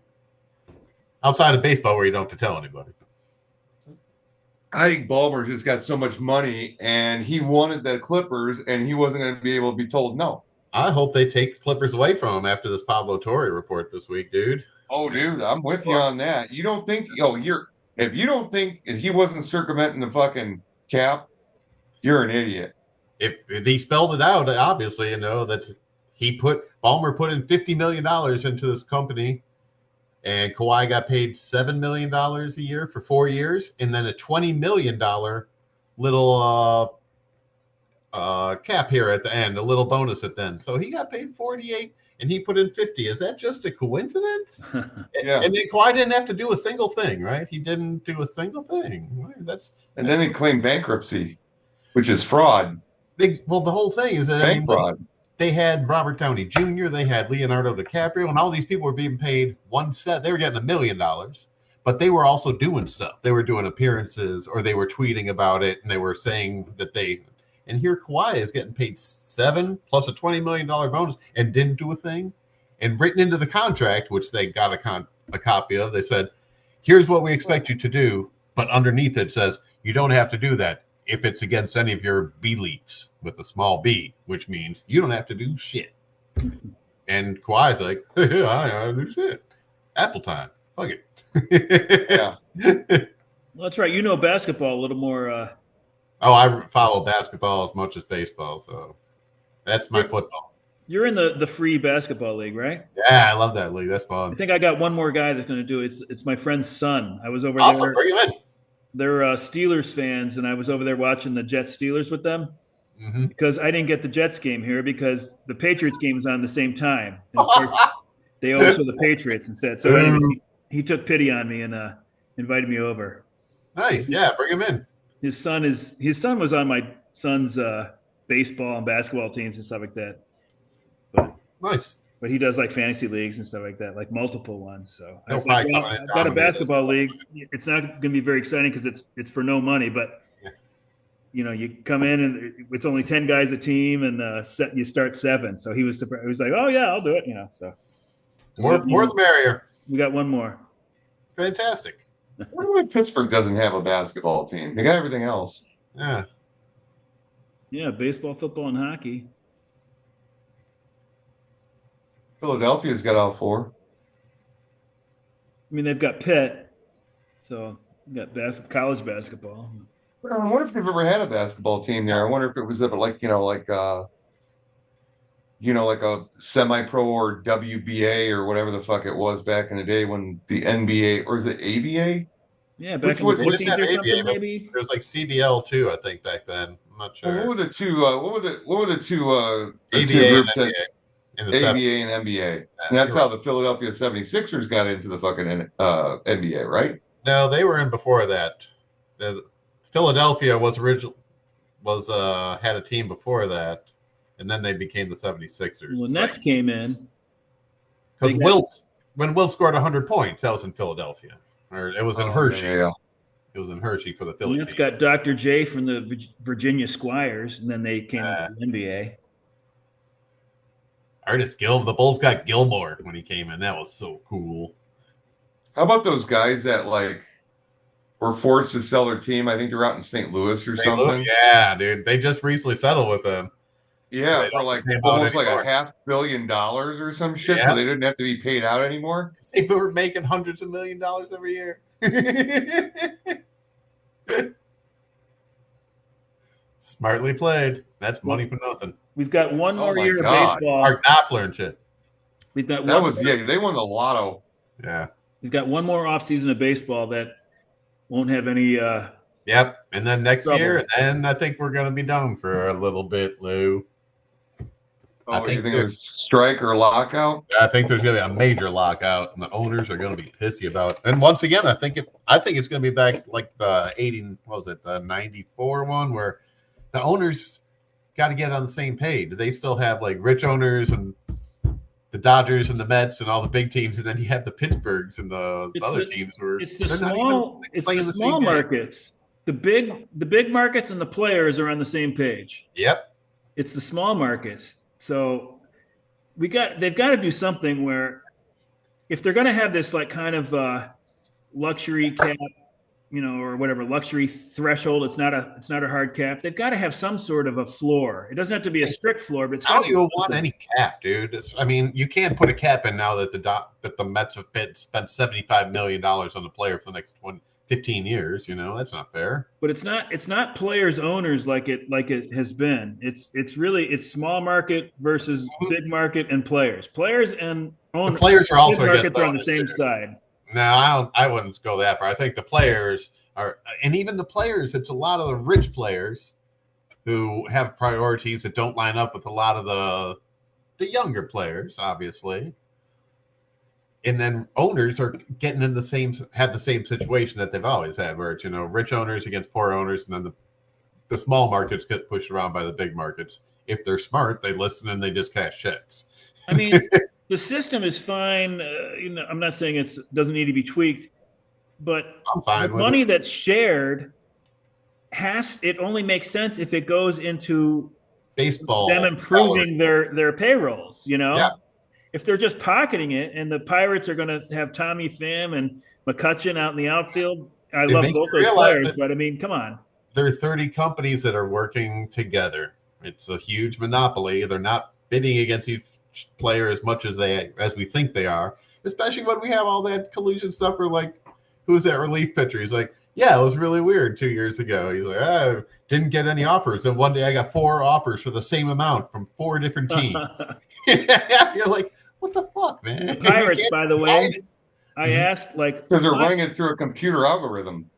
That's their excuse they use too. But I mean, are we all using the same algorithm, or are we all talking and saying, "Hey"? So the Pirates got rid of Heaney and Kiner Falefa, and I thought it was ridiculous because, like, what are they trying to save Kiner Falefa money? Well, this thing I read, yes, they were. Yeah. Falefa, if he had played like something like 8 more games or whatever, he would have gotten a $250,000 bonus. So that's why Falefa's on the Blue Jays, I think, now, right? The Pirates have no intentions of trying to win would have games. gotten some They want bonus. to save $250,000. Heaney would have gotten like $100,000 bonus if he had pitched, so they got rid of him. I was like, oh my God, they're saving $350,000. I mean, it's a lot of money to me, but it shouldn't be a lot of money to the Pirates. Come on. Shouldn't be. No. Paul Skeens is watching that. That's just ridiculous. So there's no hope there. They're not. Do you think they trade Skeens before the end of next year? Then at the trade deadline next year. Yeah, so they can regenerate this like big prospect fucking excitement. Can't do it. I mean, so they can do it over and over and over again. Who knows what we're going into the next time? It might. They're just farming dollars, is what they're doing. Oh, that's what they've been doing for the last 30 years. But they've been doing this for at least the past, since Bonds left. Let's just say it, since Bonds left. Ever since they had the McCutcheon and Marte Pirates. And both those guys were through their own system, so they were cheap. But after that, they've just they've gotten rid of players that are serviceably good. And I'm like, what are they doing? And it took me a while to realize, they're not even trying to be good. Unlike the White Sox, I guess the Sox and the A's are the only 2 teams who haven't had $100 million deals now. The Pirates just signed one. Was Brian Reynolds was their first $100 million deal.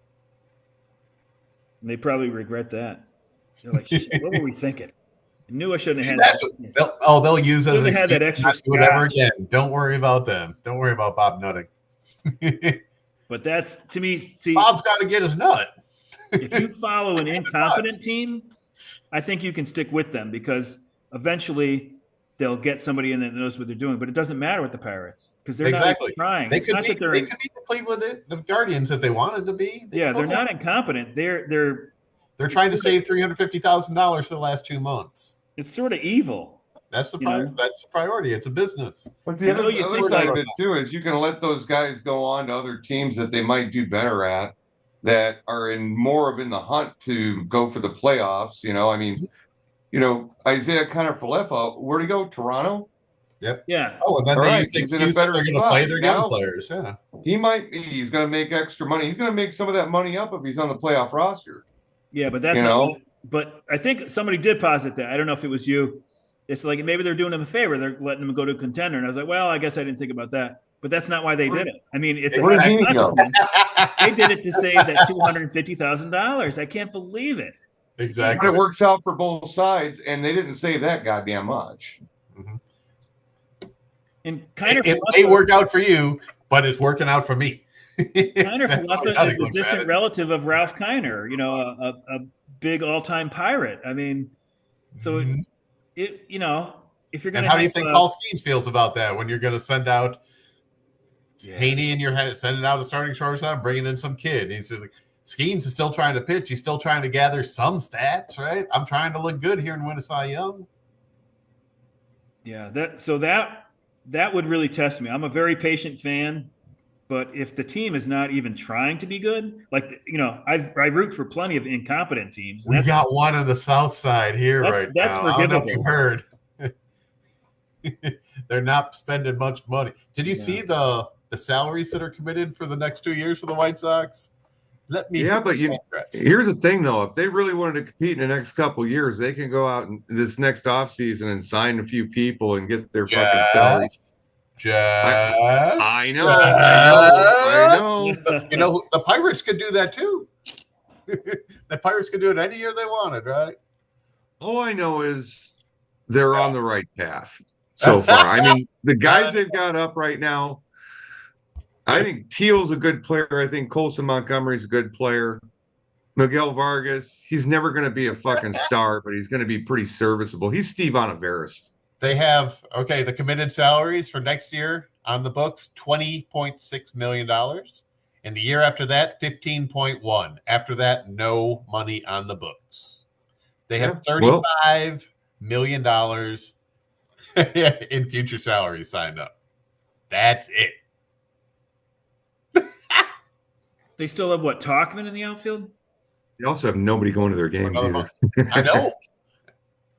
And no TV deal that they're making money off of either now. And that's Jerry Allen cry poor.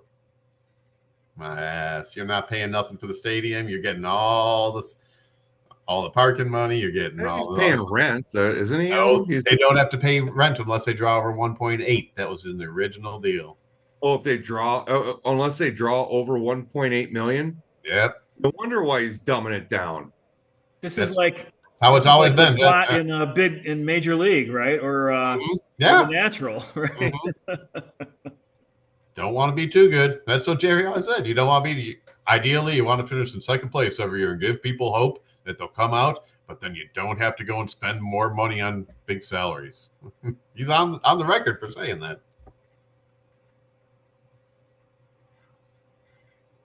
Yeah, I think next year will be more of the same. Yep. Oh, for sure. And you have to. Bill Wirtz was the worst owner ever in Chicago, but it's actually Reinsdorf. He's doing the same thing with the Bull. If it wasn't for Michael Jordan, he'd be the worst owner in the history of sports, dude. Yeah. And he got lucky. That 2005. That Portland drafted Clyde Drexler the year before he got Jordan. Because if Portland hadn't drafted Clyde Drexler, they would have taken Michael Jordan and not Sam Bowie. Did he own him at the time? Yeah. Mm-hmm. Okay. That was Rod Thorne that actually took Jordan. Mm-hmm. And then he fired him after 2 years. Krause. Put crumbs in there. My dad met Sam Bowie. He married the sister of the guy that took over my dad's company. Oh, cool. And let me guess, he took a left turn and bumped into his dick. I didn't meet him, but he fell down a couple times. 7 foot fucking floor. Yeah, that guy was incredible. But he wasn't as good as Jordan. Well, his knees went bad on him real quick. Yeah. Right after they got rid of Bill Walton, they draft Sam Bowie, and the same thing happened, so except they get nothing out of him. Sucked. That's a bad one. Take Bowie instead of Jordan. That's bad. Even if whatever information you had at the time. It was like LeBron and Carmelo. I don't follow basketball. It really depends on really what you needed more at the time, though. Detroit took somebody in between them, right? Darko Saric or Darko Milicic or whatever. Yeah, Milicic, yeah. So you know what, LeBron, Darko, and then Carmelo. You know, Marco not that Polo. bad. I don't know on. basketball, so I don't stake any. My reputation is, I don't know. Well, what anything year about- was that? What 1983 or 1982? What are you talking about? What draft? Oh, the NBA draft 85. 84, 85. 84? 85, I think. But Jordan I was talked with 85. my brother-in-law. My brother-in-law is a big basketball fan, and at the time, Okay. I did actually say this. I said that, well, I think Carmelo's the safer pick because he's got college experience and all that stuff. And Yep. boy, that's a big mistake. So Akeem Olajuwon was the first pick. Yeah. And the previous year they had drafted Ralph Sampson. And then Olajuwon comes out and he comes from Nigeria and goes to school in Houston. Takes him to the championship back-to-back years and then gets drafted by the hometown Houston Rockets. They weren't going to pass up him. That was a nice little draft though, huh? Oh yeah, Barkley at 5. Yeah, not bad. That guy Leon Wood at number 10 was like Melvin Turpin. That's the one that guy. I never He got kicked out of basketball completely. Oh, he had problems. But He Leon like that bigger? Drug problems. Wood wound up becoming an NBA ref, and he's still an NBA ref. No shit. Yeah. Couldn't cut a Kevin Willis. He was fucking great. We had John Stockton at 16. Shithole. Fuck that guy. And how about Never a fan. what the fuck did just happen here? I liked him even less than I liked Isaiah Thomas, and I didn't like Isaiah Thomas. Thomas is from Illinois, right? Chicago. No. Yeah. Yeah, I don't think he's a good guy either. He destroyed that. They had that basketball league, that minor league basketball league that he took over, the USBL. And then he ran the Knicks for a while, and they had all those sexual assault charges against him. Who's that? He's a bad dude. You must have seen Which guy? Hoop Dreams back in the day, right?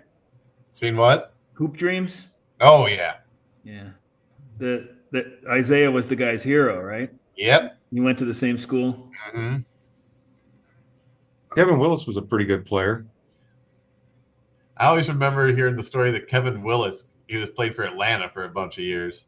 They had Tree Rollins and him and Dominique. And Kevin Willis opened up a men's clothing store in Atlanta that everyone would go to because they would be for all the 7-footers. They'd have huge, long suits and leather jackets for 7-footers, and all these guys I love Kevin Willis because I get my clothes from that guy. He gets some good clothes down there in Atlanta. All in all, though, that wasn't a great draft. I mean, besides the guys at the top there. Barkley, Stockton, Olajuwon. Oh my God, come on. That's the best draft ever. No, I mean, that's you're talking about, that's all in the top fucking 5. And then you got a couple outliers like Stockton at 16. But most of the other guys are just Hall of Famers, though. That's pretty great. Yeah, there's some Hall of Famers out of there. Olajuwon, Barkley, Jordan, Sam Perkins. Yeah. Can you still see this? You see the 85 now? Oakley? Is Oakley on there too? Well, Charles Oakley was 85. So if you look at this one, you got Ewing and Mullen. That's about it. Xavier McDaniel was pretty Karl good. Malone. Chris Mullen, Detlef Schrempf, Oakley, Karl Malone. That Karl Malone is a terrible motherfucker, dude. Uwe Blob. You've heard the stories about Malone, right? No. My son was telling me a little bit, yeah. Yeah, he likes the young girls, and it's gross about it. Yeah. AC Green, Terry Porter. They're all good Sam role players. Vincent. Alfrederick Hughes from Loyola, Chicago, dude. That guy was the shit. They made the finals, the Sweet 16 that year when he was there. Manute Bol. Uwe Blob. You remember Uwe Blob? Yeah. He played. Hot Rod Williams. His brother played at U of I. Gerald Wilkins.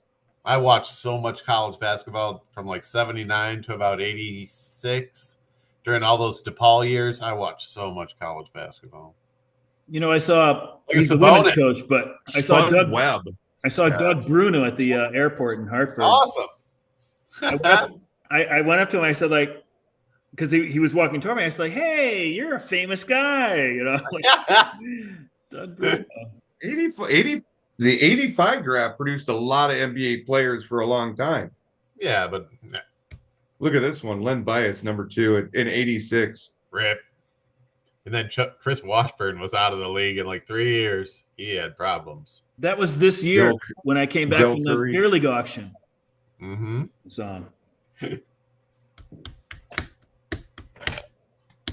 All right, enough of that. 'cause I graduated from DePaul. Really? That was my 5th college. Usually when I say that, people are like, "Oh, you got a graduate degree?" I no, just a bachelor's. Okay. I spread it around. And one of those colleges was Kishwaukee College in Malta, the 2-year school. Nice. Nicely played. Syracuse, Boston, Syracuse, Kishwaukee, Northern, and DePaul. DePaul. Nice. Music, meteorology, and then accounting. I didn't know you studied meteorology briefly. Yeah. Fantastic. I was the student director of the NIU weather station. Did you ever get to talk to Skilling? Fall of 89. No. Seems like he would have loved to talk to you. Yeah. I think he loves talking to people. I realized I was much more interested in climate than I was weather. I wasn't. That had to be an eye opener for a meteorologist. Like weather is like, what did he do? He went 1 for 4 today and he had a double, but climate's more like what you did over, his career or, the last 5 years. I don't know. I'm just more of a climate. The analytics of it. Yeah. Gotcha. But, You're more like a weather ball type guy. Yeah. Muddy weather? Weather money. Weather ball. More of a Doppler dude. Did you know that the guy who wrote Moneyball, Michael Lewis, Yes. do you know who he's married to? Mrs. Lewis? Tabitha Sorum. This is Lewis. You might know her better as the VJ from MTV. Yeah, I remember What's her her. name? Tabitha Sorum, the redheaded VJ. Oh, I don't know who that is. She had like a bob haircut. She was kind of tall, skinny. Today on MTV News. I know Martha Quinn and Nina Blackwood. You'd recognize her if you saw her. Yeah. She was probably about 6-7 years after Nina Blackwood. Mm-hmm. Could they have come up with like 5 more dorky people than those first 5 VJs? I mean, they were just such losers, all of them. Like were we supposed to think they were cool? Mark Goodman, he's like the cool guy. Alan Hunter, and those It's like girls. they were the early version of Saved by the Bell. Yeah. Nina Blackwood. I mean, just Then they brought in tiny little Matt Pinfield because he liked metal. Yeah. This guy's edgy. And he has no hair. there's a few 100 million people in this country, and like those are the best 5 they could come up with to be on the show. Come on.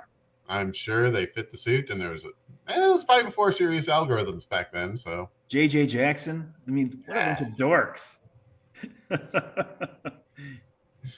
Even that's me saying that. Dab 5 Freddy. Who are the other 2 guys? Alan Hunter, Mark Goodman. Who are the other 2 guys from Yo Bert MTV Loader. Raps? Yeah, Oh, I don't know. Oh, The fat guy and the tall guy. And be like, and he get into his dance and shit. no, that was a rerun. You're thinking of what's happening. No. I can't remember the guys' names, but there was That was like Fat Albert, and it was a cartoon, Jeff. No, wasn't that either. I wasn't hallucinating, I swear. Rudy, that was uncool what you did to that old man. Rudy, you're like school on Saturday. You're No like a class. drugged woman passed out on my couch. Wait a second, Bill. You're like Little Bill. school Oh, here on comes Little Bill. Saturday. Yeah. No class. I saw that Dee from What's Happening died this year. Saw Oh. that. How old was she? Probably my age, I guess. I don't know.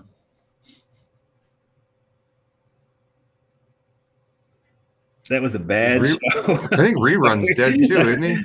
That was some bad acting on that show, man. Oh yeah. Do you remember this? Do you remember the episode with the Doobie Brothers when Rerun is fucking his recorder falls out of his fucking coat? That's some bullshit. Yep. Thank God the Doobs are cool. Skunk was. They're the Doobie Brothers, man. You got to be cool. Hey, Rod. I hate the Doobie Brothers. Dwayne and is it Michael McDonald or is it Skunk Baxter? Skunk was the bass player, right? The bass player. Do you know the bass player, the Doobie Brothers, that guy with their big paintbrush mustache? Skunk. Yeah, yeah. So he is a military fucking advisor as far as military weaponry and contracting goes. Wouldn't have guessed that. No, he had this fucking hobby, and this is like, okay, he had been playing music for years, and he's like in his 40s or getting close to 50s and shit. He always had this hobby of designing shit and redesigning or whatever, and he took some of their systems and reconfigured it and gave it back to him and said, hey, you should probably do this. And they looked at this and goes, well, that's gonna work. What the fuck? Awesome. And he kind of like just got his way in, and they contract him in to kind of like look over weapon systems and come up with better ways to do things. So you got Skunk Baxter, you got Brian May, and he still goes on tour. The astrophysicist, and then you have Brian May, Dexter Holland, the guy from The Offspring. Put those three together, and Jesus Christ, they might cause world peace. Which guy in The Offspring is that? That's the lead singer. That's the guy who screams "Keep." Yeah, he went to MIT or some shit. Yeah, he wrote a dissertation on the AIDS virus. And I couldn't tell that he was intelligent from his lyrics. That's one of the greatest things about that band. He's pretty fly for a white boy, and he's a fucking genius. He's got to stay away from those girls that sleep with his friends. That's all. Exactly. It's like finding out that Herb, our friend, is a fucking genius. Wait a fucking second.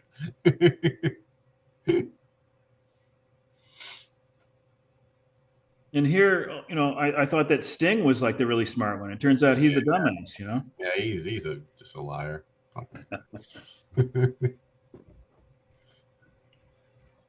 I always thought Girardi was a dope, like a monkey or something. I don't know. He's Northwestern grad. He's like an electrical engineer or something, wasn't he? I was like, God, I totally misread him. I don't enjoy him on broadcasts. Like he's sometimes on MLB channel, and he sits in on Cubs games sometimes. I don't enjoy his commentary. He's not terrible. Not Joe Carter bad, but he's just not good. I don't like guys that stutter on the word "I," and he does that all the time. He's like, I. It's like, you stop fucking doing that. Yeah. Jesus Christ. Come out with it. Girardi drove me crazy. Did you ever hear those guys though that just talk until they run out of breath? that gets me. That's the one thing that just annoys the shit out of me. Take a breath. I don't know if you guys watch MLB Network, like the quick pitch, the one that's on after all the games have ended. Yeah, the highlight show. But Abby LeVar, next time you watch it, blonde girl, she is like, she takes the deepest breaths. It's like it's unbelievable. She's like, she says her thing, and then she's like she's gonna go scuba diving or something. Like she does it like everything. Watch it next time and see. It's irritating once you notice it. It's the only thing you're gonna see. I don't even notice the highlights anymore. Just that lady breathing. Well, here's the hope in the Mets make the playoffs. I'd love to see a Mets Cubs playoffs. That'd be fun. Well, then one of them would have to win. That would be nice. Exactly. I'm hoping the Cubs. Is that how it would shake out right now? I'm not sure exactly, but my dream scenario is the Cubs get the first wild card spot, so they get to host the first series, right? The 3-game series. They could win 2 out of 3 against somebody. All right. And then maybe play the Brewers in the next round. Yeah. So that they just stay between Milwaukee and Chicago and not have to travel anywhere. Right now it would be like the Mets and the Dodgers, maybe, and we go Dodgers. It would be like Padres at Cubs or Cubs at Padres. Padres at Cubs. Dodgers get the first seed. Cubs get the second. Then Padres and the Mets at the Dodgers. No, wouldn't Milwaukee get it? No, Milwaukee and Philadelphia get a bye. Yeah. Okay, sorry. So the Dodgers would play the worst wild card team, which would be So it the might be Mets, Dodgers, Mets, and Cubs Padres right now. Cubs, Padres. That would bring up bad memories, right? Nah, our first baseman catch the ball this time. And then if Cubs could beat the Padres, then you take on the Brewers in the next round.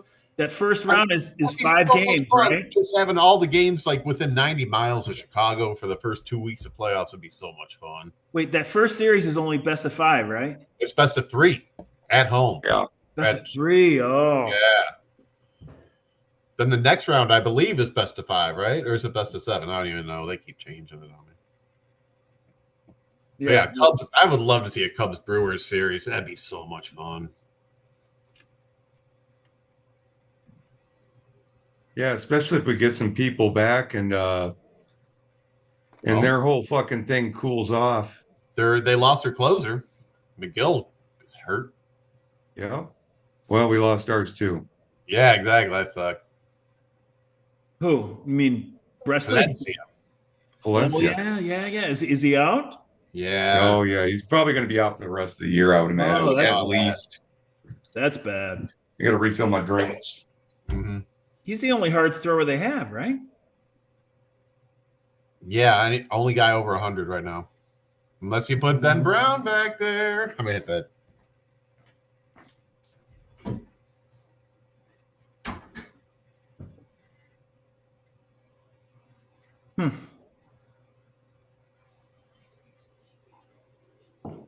Well, I'm here by myself. Let's see. Oh, we got somebody back. Good. So, yeah, that's where it's at. Look at Colorado, 40 and 104. They're not getting in. No. I think they just broke their record for most losses in a season.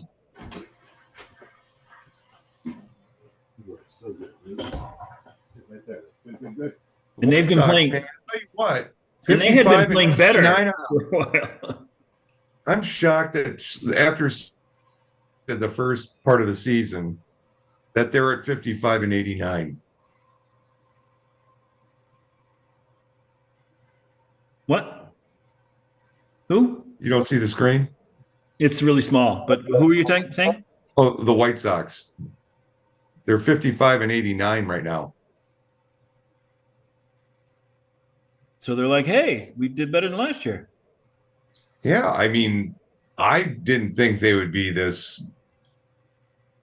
I didn't think they'd be there yet, with who they had and on their roster and everything. But hey, man, like I said, they're on the right trajectory.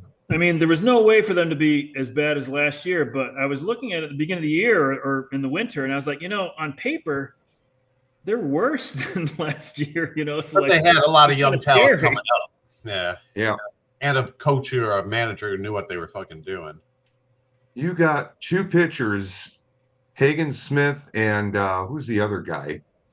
Noah Schultz. Noah Schultz. Both those guys are going to be coming up here in the next year.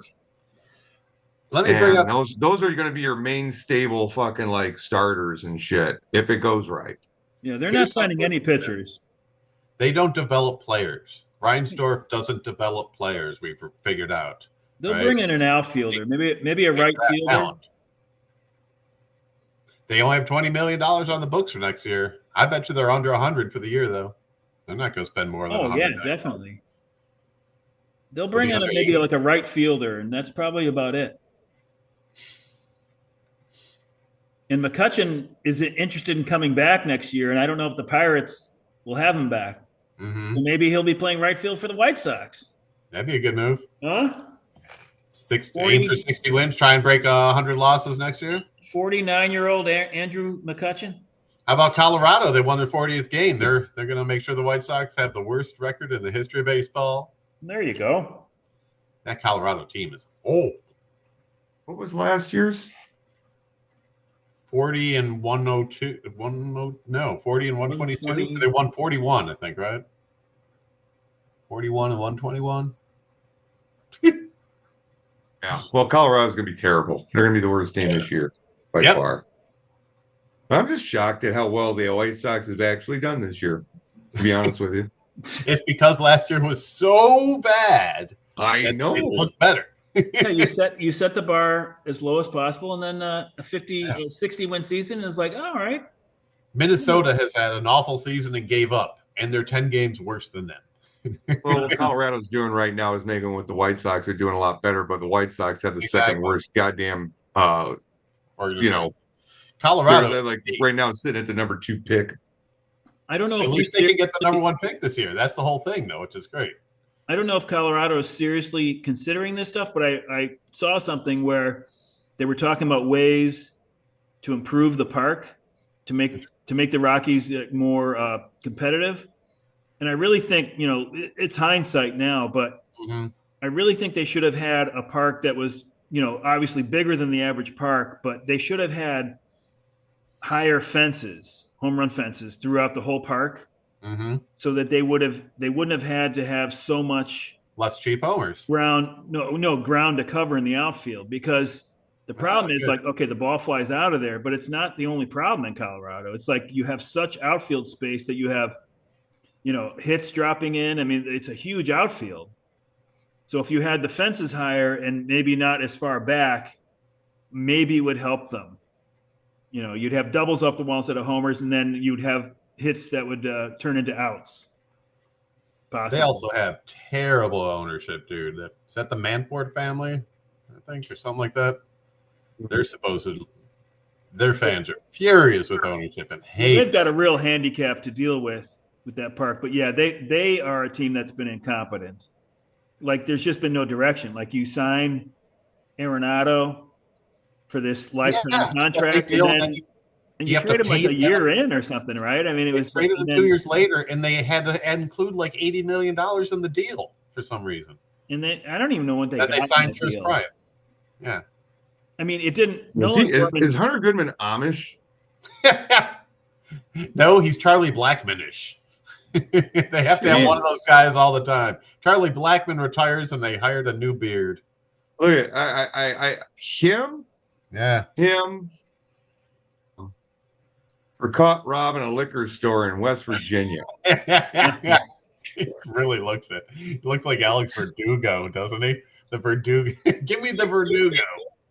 Do you want the gold the gold chain with a horn?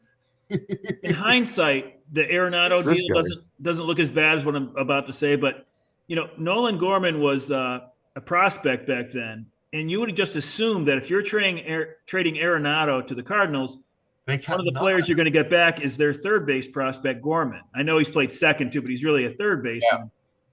And they didn't get Gorman. So, it didn't even make sense to me. Now, it's turned out fine because Gorman hasn't turned out to be a star player anyway. But you didn't know that then, So, how about the coming of age of Mickey Moniak?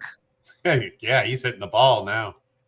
Dude, I mean, he was the number 1 pick like 8 years ago. Joe Adell's doing it too, dude. He's what? Joe Adell. Yeah, he's another one. He's the late bloomer. I traded him for Mike Trout to DC years ago. Part of that Oscar Tavares trade. Oh my God! I got Adell. That was so bad for DC. I felt so fucking terrible for him. He got some good prospects out of that deal, but one of them died. But Oscar Tavares, fucking the best one, fucking died. Yeah. Car accident, right? Yeah. Do you remember who the Rockies got for Arenado? Let's see. Who are we supposed to look up? Arenado was traded to the Cardinals, and they got Tony Losi, who never played the majors. Jake Summers never played the majors. Austin Gumber, the terrible pitcher, and Urias Montero, who had negative 1.7. I just mean at the time, just not to. It didn't turn out. Gorman didn't turn out, but I'm just saying, things that if the team's doing things that make sense, Gorman would have been part of that deal. They gave up $80 million and Arenado to get 4 players who combined for 2.5 WAR over 4 seasons. But that's what I mean. Like a team, as long as a team sticks to a path that makes sense, even if they make mistakes, as long as they're there's A a vision, strategy. there's Show a me a strategy. direction. You're not gonna be down for a decade if you just stick to a plan. But if you keep changing the plan every year or two, you're never going to get anywhere. And that's kind of what they're doing. I don't know what they're doing. Like they signed Chris Bryant for no reason. Yep. The fact that he hasn't played is And they didn't know beside he the had a bad point. back. They didn't know It's about almost his beside back. the point. I mean, it didn't make sense at the time, even if Bryant had stayed relatively healthy. It's like you're just not doing things that make any sense. So. Arenado's only got 2 more years onto his contract. 26 and 27. So he was a big one that people were thinking like, okay, maybe he'll have a good year this year and stuff, and it didn't happen. So those teams that didn't get, like the Cubs, could have gotten Arenado, the Yankees. I think everybody's glad they didn't get him. So. Yeah, absolutely. He had that 1 year in 2022. He had a 8-WAR season for the Cardinals, and after that, 2.2, 2.5, and this year he's at 1. He was such a stud in the beer falling league. off a cliff. The year that Jeff had him, and he was worried about how much he was going to have to match him for, and I don't know if you lost him that year. Yeah, I forgot about that. It was at the D-Man no, that was when Steiger took him up to like 104, and I'm like, I'm not going to do that. Yeah. Do you think? I never thought I'd do 110, and I did. I think they're going to hold that against him because when he left Colorado, his numbers just fell off so much more. I mean, Helton spent his whole year, and he got into the Hall of Fame. Do you think Arenado gets Hall of Fame? No. As a third baseman?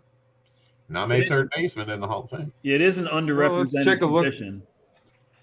Who's his similars? Let's see. He's got almost 60 WAR for his career. Wow. Similarities are Scott Rowland and Aramis Ramirez, who are kind of the same guy, except that Rowland was white. One's and made in the Hall and one won't be. So yeah, the white guy made the Hall of Fame. Imagine that. Oh, and Manny Machado. He's basically a Manny Machado, Nolan Arenado, or similar. So if Arenado had a bounce back year this year and then had a decent year next year, then he would have had a good case. I don't think he's going to be able to do it now. No, I think Machado's got a good chance at Hall of Fame. Look, he's only 34.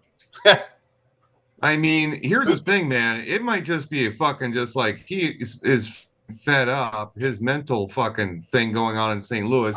St. Louis sucks. There's nothing to do there. It's he's going to be a free agent after 36 and after 4 down years. No, give him money. What I think is, St. Louis will pay probably about a quarter of what's owed to him to get him traded to another team. No one's going to take him, though. Yeah, no one's going to If he was going to bounce back, it would have happened this year. Not when Bregman's going to be a free agent next year. Anyways. Anything's possible, but if he was going to bounce back, it would have been this year. And I thought he could bounce back this year, and he didn't. So he's done, right? I mean, you can't say anything with 100% certainty, but he's cooked. He's got to come back next year. Yeah, he's got to really prove it next year. But even then, I think he's done. Is he even rostered on a beer league team? Ooh, that's a good question. Interesting. Someone's got to have him. Yeah, somebody probably does. Steiger or Kimmler's might get it. Hack. Chad's got him. Of course, Wilson. Chad had all the injured players this year. Remember? But to go from a 104 beer league salary, which I think is a good indication, it's better than their major league salary because ours is more current. We only deal with that for a year or two. Yeah. That's a big fall. Here we go. We were on the way to Demon Tap that year, whatever year that was, 2018, 19. I think 19 was the last year at the Tap. And in the car, we were guessing how much Arenado was going to go for. And I was asking Jeff, exactly how much would you match? What's the max bid that you would match Arenado at? You did not tell I'm going to tell him. But even I was going to go up to a certain amount, and it would have been like the most that I've gone to, to that point. And it was way at the time. He was the biggest mashing third baseman on the block. Yep. I don't know. I was looking at his stats. Arenado's played 8 years in Colorado. I like OPS plus as just grading people across generations or across parks and situations. OPS plus of 121 for Colorado. 5 years in St. Louis, OPS plus 115. It's That's a not lot bad. better than I thought it was going to be. Yeah. I remember He's got 350 home runs. I mean, if he does play another couple years and at least maybe Get pulls to his head out 400. of his ass next year or tries real hard, who knows, man? He could end up in the 400s, or if he really revitalizes his career, he could hit 500 home runs by the time he's done playing. But it's a very, very, very slim chance. He was If 26. not, it would be a miracle if he did. if they couldn't trade him last offseason, Yeah. I think how is it going to happen this year? You know, like that was it. Unless the Angels want him, because the Angels take old players. Everyone's old player. They do like old players. They're like the lollygaggers of Major League Baseball. Well, here's the other thing, too, though. Andrew He's an McCutcheon, Tommy eight-time Pham, All-Star. sure, bring him over. And they kept running Joe Adele out there for 7 years. So here's the thing. If he reaches 400 home runs, I think he's a shoo-in for the Hall of Fame, because if you look at it, He'll be at he's an 64. 8-time All-Star, 10-time Gold Glove, Yeah. 6-time Platinum Glove, and a 5-time Silver Slugger. Yeah. I know he's never won a World Series or MVP or anything like that, but I mean, with the Colorado stink on him too, you know. Have you ever tried to catch a ball with a platinum glove though? It's nearly impossible. So that's impressive right there. Trying. He's that good. Hey Chris, did you see the ring I got Paul for winning the fantasy football league last year? No, I didn't. Hold on, I've got one for this year, and the only difference is the number. Okay. Oh, cool. Awesome. I was going to go down memory lane about Paul, actually, coincidentally. One of the drafts we had at the D-Men, could have been the last one, Paul had, I think, over $300 to spend in the auction. Yep. That might have been the year that he got Mookie Betts, maybe. Mm-hmm. And he did it. He like successfully did it. He didn't like just overspend to do it. Like he because that's scary to go into the auction. You know what though? Paul always is one of the first teams out, so I think he bids on the guys early. He's not going to sit around and like have money left over. But he didn't spend the $330 in the auction or whatever it was that year. Like he didn't just do it. Like he didn't just bid 150 on Trout and like call it a day. Like he did a good job. Because that's a scary thing to go. You know, I'd much rather go into the auction with like $80 to spend, because how bad can you screw that up? You know? Here. Exactly. I keep the big salary guys who I know what I'm going to expect and what I hope to get from them, and then I'll just match a couple guys and have that. How about this? I should wait till Jeff gets back. I was going to say I got a new comp. Oh, I got a new comp for Arenado, Evan Longoria. Oh yeah. Longoria's got the exact same amount of WAR, 1 more homer, or no, 9 less homers. Jeff, show the ring again. Did you see the ring? Oh, yes. Yeah, I don't think he saw it. No, I didn't. I'm sorry. Here, let me see. Oh, dude, that's fucking cool. You know, this thing cost me like $12. Seriously, it's great. This thing looks like it feels like it's metal, and it feels like a real fucking goddamn. I got 2 of the Cubs replica rings when they won in 2016. I got the player ring and the staff ring, which were $10 each. Hell yeah. Yeah, this is just a nondescript fantasy football winning ring. That's cool, I actually kind of like them a little better than trophies, man, because I mean, you can always show up at the draft wearing your bling, you know, and just like fucking showing it off. Yeah, that's a good idea. Good work, dude. If I win the beer league, I'll purchase those rings for each of the active winners that's still in the league. How Reinsdorf of you. Wait, you know what? I'll have to send you a site or something like that. They've got a bunch of baseball ones too, different types. Some of them are really cool. I was looking at recently read an article about the evolution of MLB World Series rings. Woo, it is. Maze as the sport has gotten to be, $1 billion or $1 trillion industry. Yeah, the rings have gotten amazing for the players. Like, not even just like, you're not supposed to wear that. That's just a $40,000 thing that you show off people. It's a piece. It's great. But imagine, like, you would have 6. Yeah, but it's you earn that. You come to the so it's worth way more than $40,000, man. Oh, completely. And the only people who have them are your teammates, you and your teammates, which is so cool. Right. That's something that goes in your safety deposit box. and you don't fuck around in public while you're drinking with it on. Talking to you, Dan Hampton. Carlton Fisk. No, wait, he doesn't have any of those, right? No. Yeah. Robert Kraft. How about Jim Irsay passing away? Big surprise giving there. his ring to a fucking dictator. Yeah, exactly. I forgot about that. Putin's got it, right? Yeah. Fucking awesome. It's like Trump's got that soccer trophy. Exactly. They're just fucking weirdos. It's like, this is mine. We'll make you a replica.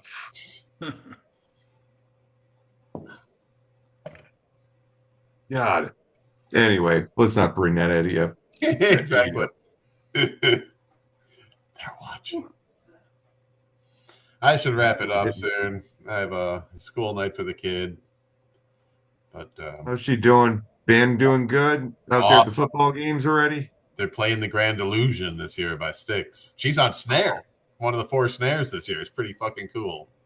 Nice. Yeah. She's going to be in a new version of Drumline. Mm-hmm. Ooh, that was a serious movie.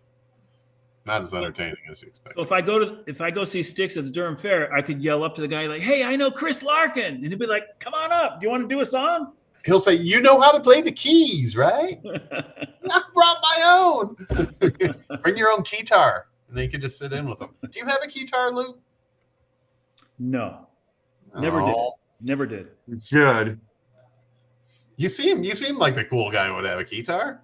If I had joined that Spyro Gyra cover band, I would have gotten one. But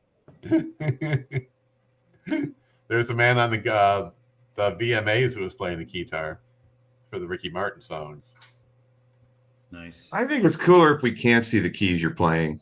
You're just back there with 2 hands on the fucking thing and doing this shit. Stuck. I mean, think about the freedom that Luke could have, like rocking around the stage and still playing as a guitar. But he can go and interact with the audience. Like, I think it's better for the keyboard player to it. I think it's better for the keyboard player to admit that they're playing the most boring instrument that there is, just resign yourself to that. Just like getting that Beethoven. I think it's one of the most difficult instruments to play, though. Think about it. You're separating fucking 10 appendages to do different things at certain times. You got a drummer. He's got 4. We've all talked. Okay. We all know John. You got guitarists that got 2, and a fucking singer. Well, he's just one big appendage. Oftentimes, normally. I think the keyboard is the easiest instrument to play, but the thing that makes it difficult is the 2 independent hands. Mm-hmm. Yeah. But most of the time, 90% of the time, I'm playing in the band I play in, I'm only using one hand anyway. So. Nice. Yeah. Here's the thing is, I'm talking, there's a difference between a keyboard player and a piano player. I'm saying piano player, which, is where keyboard players come from, basically. A piano player using both hands to play fucking some classical shit or some really good stuff. You are doing 10 different you're separating your fingers doing 10 different things with your brain. Yeah, well, 2. Simple as that. And you got. I don't think you think of each finger, but your hands, you think. How many fingers? But your feet too. You got your feet along with that as well, because you're hitting the pedals and shit below.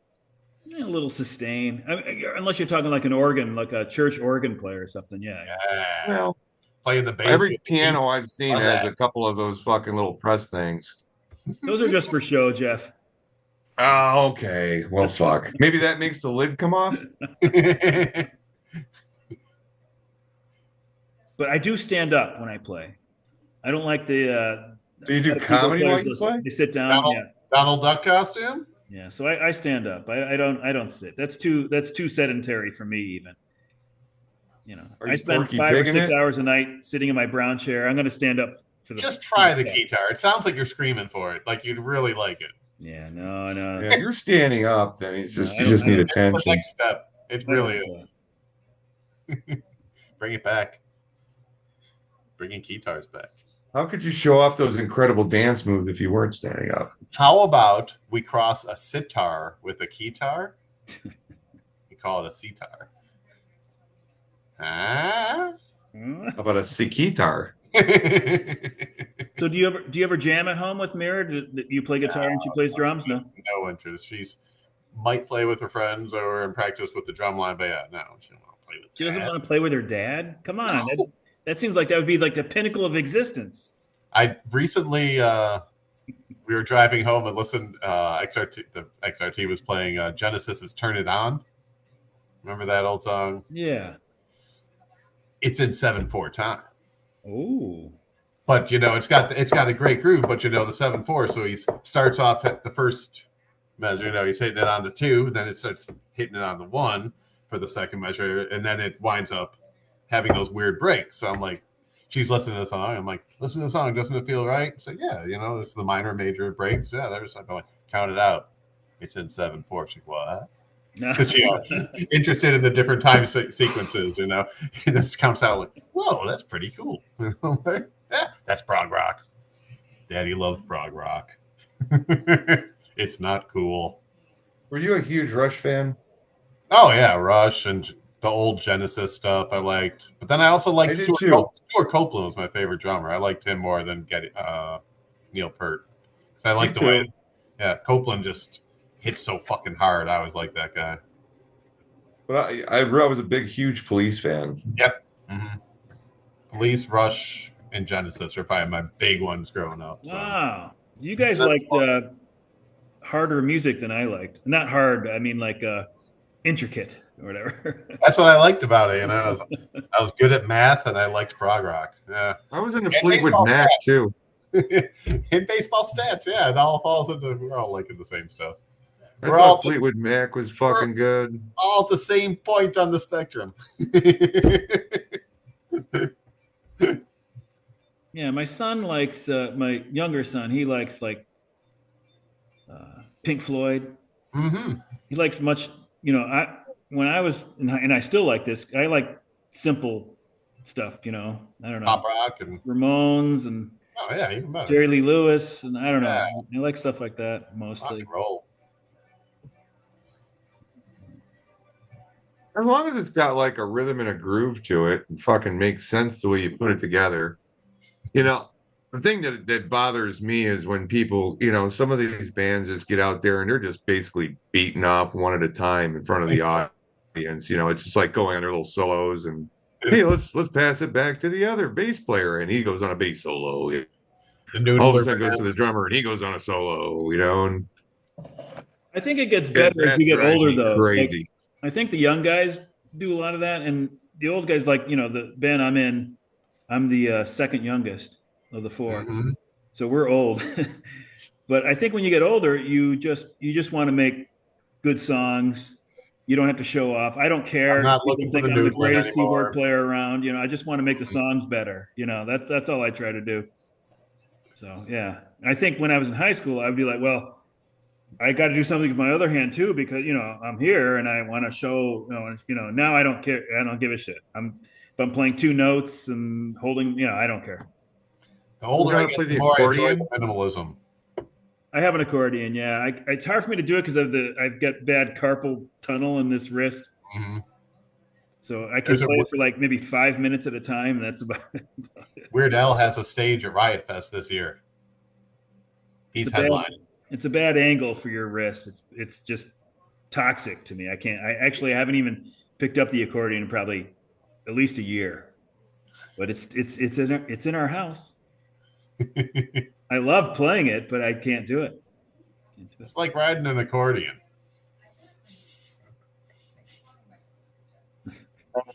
I think Weird Al Yankovic came up earlier today. I stopped at the bar and Sung was there, and he was playing Summer Breeze. Oh. And all I think was my head, and I just said to him, "Summer's Eve makes me feel fresh." He goes, "Oh, I gotta call Weird Al and let him know about that one. He forgot about that one." But yeah, you just brought up Weird Al. That was kind of funny. That was one of the best shows I've ever seen. I saw him 2 years ago at Ravinia. It was so much fucking fun. He's just a good guy. Great guy. The show is tight as shit. He's got amazing musicians. They play for 2 hours. It's fun as hell. Everyone's having a great time. One of the best shows I've ever seen, honestly. So much fun. Well, if he comes, well, he's going to he's at Riot Fest. Yeah, he's headlining. Oh shit! Well, He's touring with Puddle's Pity Party. Have you seen that? yes, I love that Yeah. guy. Max Sabbath is playing that stage too. I think they're cool too. Yeah, that's where I'd hang out if I went to Riot Fest. Park it in front of Weird Al. It's like all you need is Gwar and Slipknot over that way, dude. You got a whole costume party. God. One of these days I hope to see Weird Al, but it's not going to be this year because I just can't fucking do the big festivals. I can't. My legs start going numb after a while. I gotta fucking kind of chill out until this fucking thing happens, and hopefully I can get the tingles out of my feet. Yeah. Did you guys like System of a Down?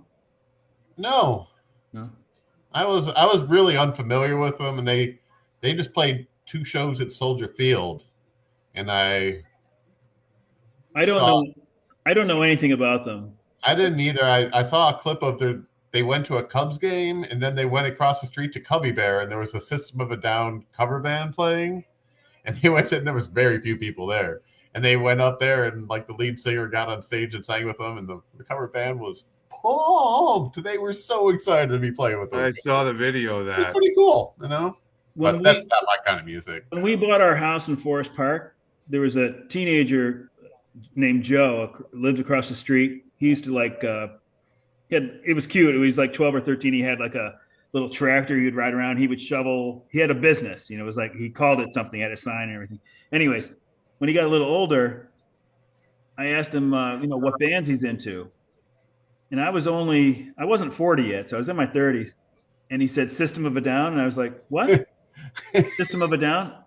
And I still couldn't. I was like, "What?" He said System of a Down.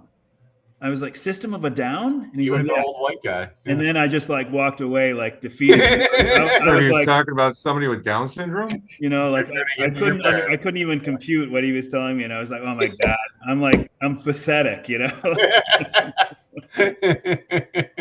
We've reached that age, Lou. Yeah. All of us. Well, that was like 20. One band that I really liked from like the 90s was Monster Magnet. They were fun, dude. I like that band, man. Yeah, they were heavy and fun. They just made me think of like Hot Rod fucking cars and fucking Jim Beam. Mm-hmm. They were like, they had like Fu Manchu with a couple hooks, you know. Yeah. Fu Manchu just heavy and groove, but no hooks really, you know. It's fine. Fu Manchu's fun as shit. Yeah. But Monster Magnet can write a hook. Yeah. Hell yeah. They were great, man. I still listen to them from time to time. Well, you boys want to wrap it up? Yeah, I should get rolling. It's 10:30. That was a good time. Thank you, gentlemen. Always nice seeing you. Chris, we're not going to have you on until next April. Looking forward to it already. They'll get me through the winter. A whole winter of questions will be answered by then. The next year's draft is going to be in the March 20-somethings. 21st, I have written down. Or something? 21st. March 21st? First? You know, I haven't done, I should put out the official clock and everything. Yeah. Yad Nawadka.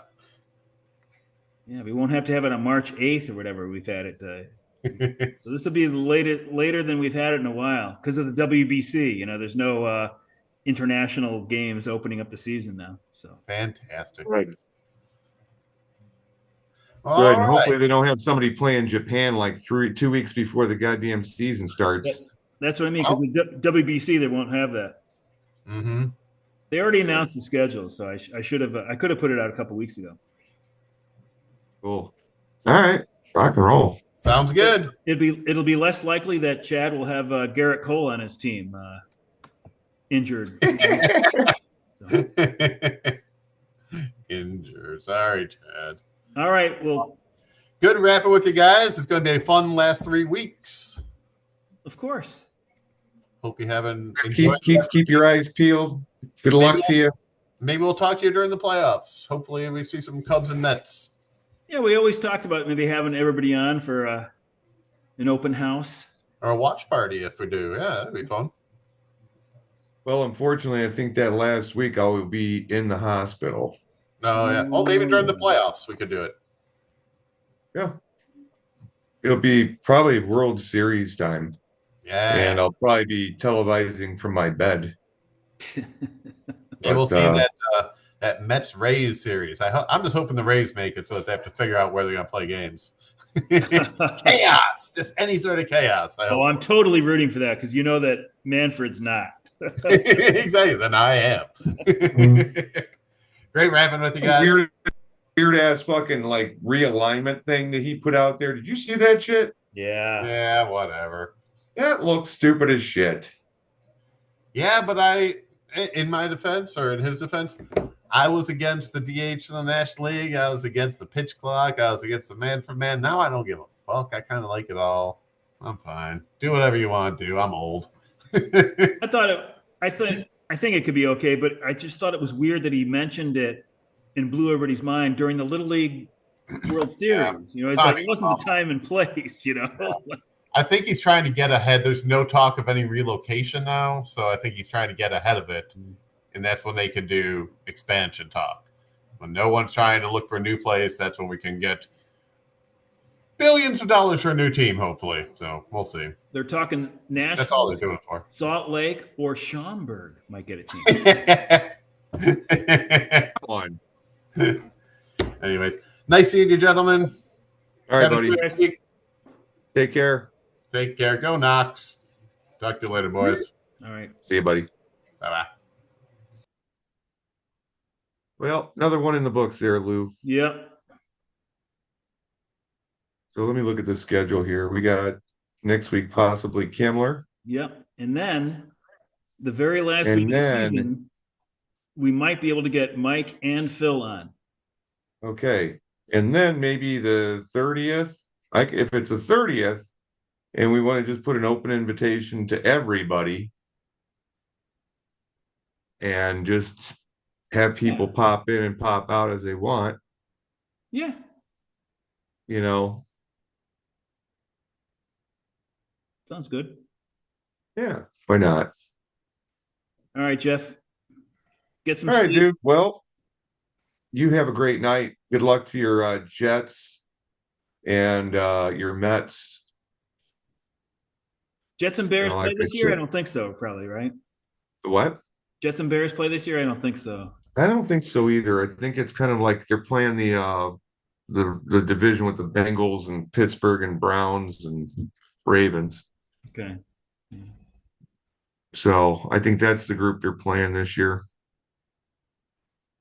Then they play their guys twice, and then there's some sporadic shit. I don't know. I'll have to look at the schedule. You want me to look at the schedule? I can look at it right now. Oh, that's all right. Yeah, see? That's all right. Yeah, why not? Fuck it. Fuck it. Fuck it. We're already here. Let's see. Chicago games and schedule. All right. That's the beauty of this computer. Here we go.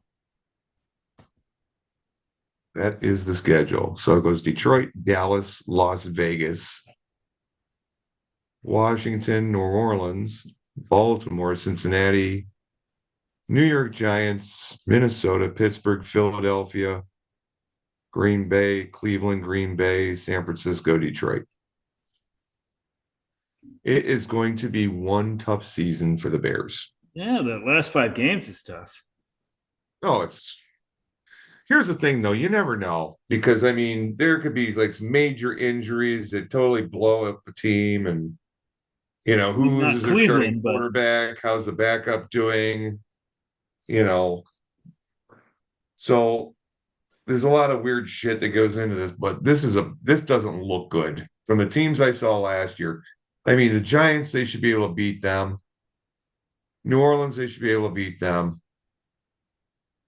Las Vegas, I think they could beat them. I think they could beat Dallas and Detroit, but they're not going to fucking win. Like, they might be 6-11. I always do like a best case, worst case with the Jets, and I think I came up with around, I averaged the 2 out. Like best case scenario, they win this. Worst case scenario, and I think it was around 5 wins. So it averaged out to about 5 wins. I think their over unders around that 6.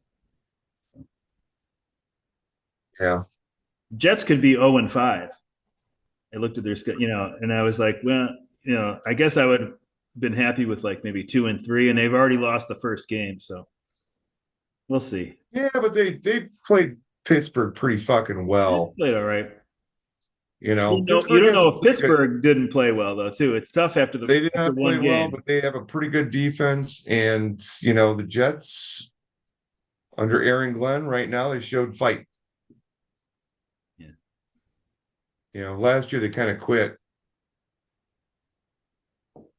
Well, it's gonna be better than last year, but I don't know. I feel the same thing with the Bears, but man, I tell you what, Caleb Williams hasn't improved from the second half of last year. He's just doing the same shit he did last year. But the Bears will definitely be better this year than last year. It still could be last place in the North, but I guess the Jets will be better than last year. So I guess they're in the same boat. Yeah. And the Jets might be able to finish ahead of the Dolphins. Yeah. Maybe I don't know. Maybe the Patriots. Maybe the Jets could finish in second in that division if they have a really good year. But anyways, all right. All right, buddy. I'll see you in 7 days. Yeah, 7 days. Oh yeah, next time we do this. Okay. You coming into town? I should. I should surprise you some podcast. Hey, Jeff, let's do it. Let's do it. I know. Put together a studio and just sit there and bring people in live. That'd be interesting. Anyway. All right, buddy. I'll talk to you later. All right. Hopefully Kim will come on next week. Yeah, I hope so. He hasn't been on this year. Yeah, he hasn't been on at all. Because of the Monday thing. Now we're doing it Tuesdays. So. Well, it might help. All right. See you next week. See ya.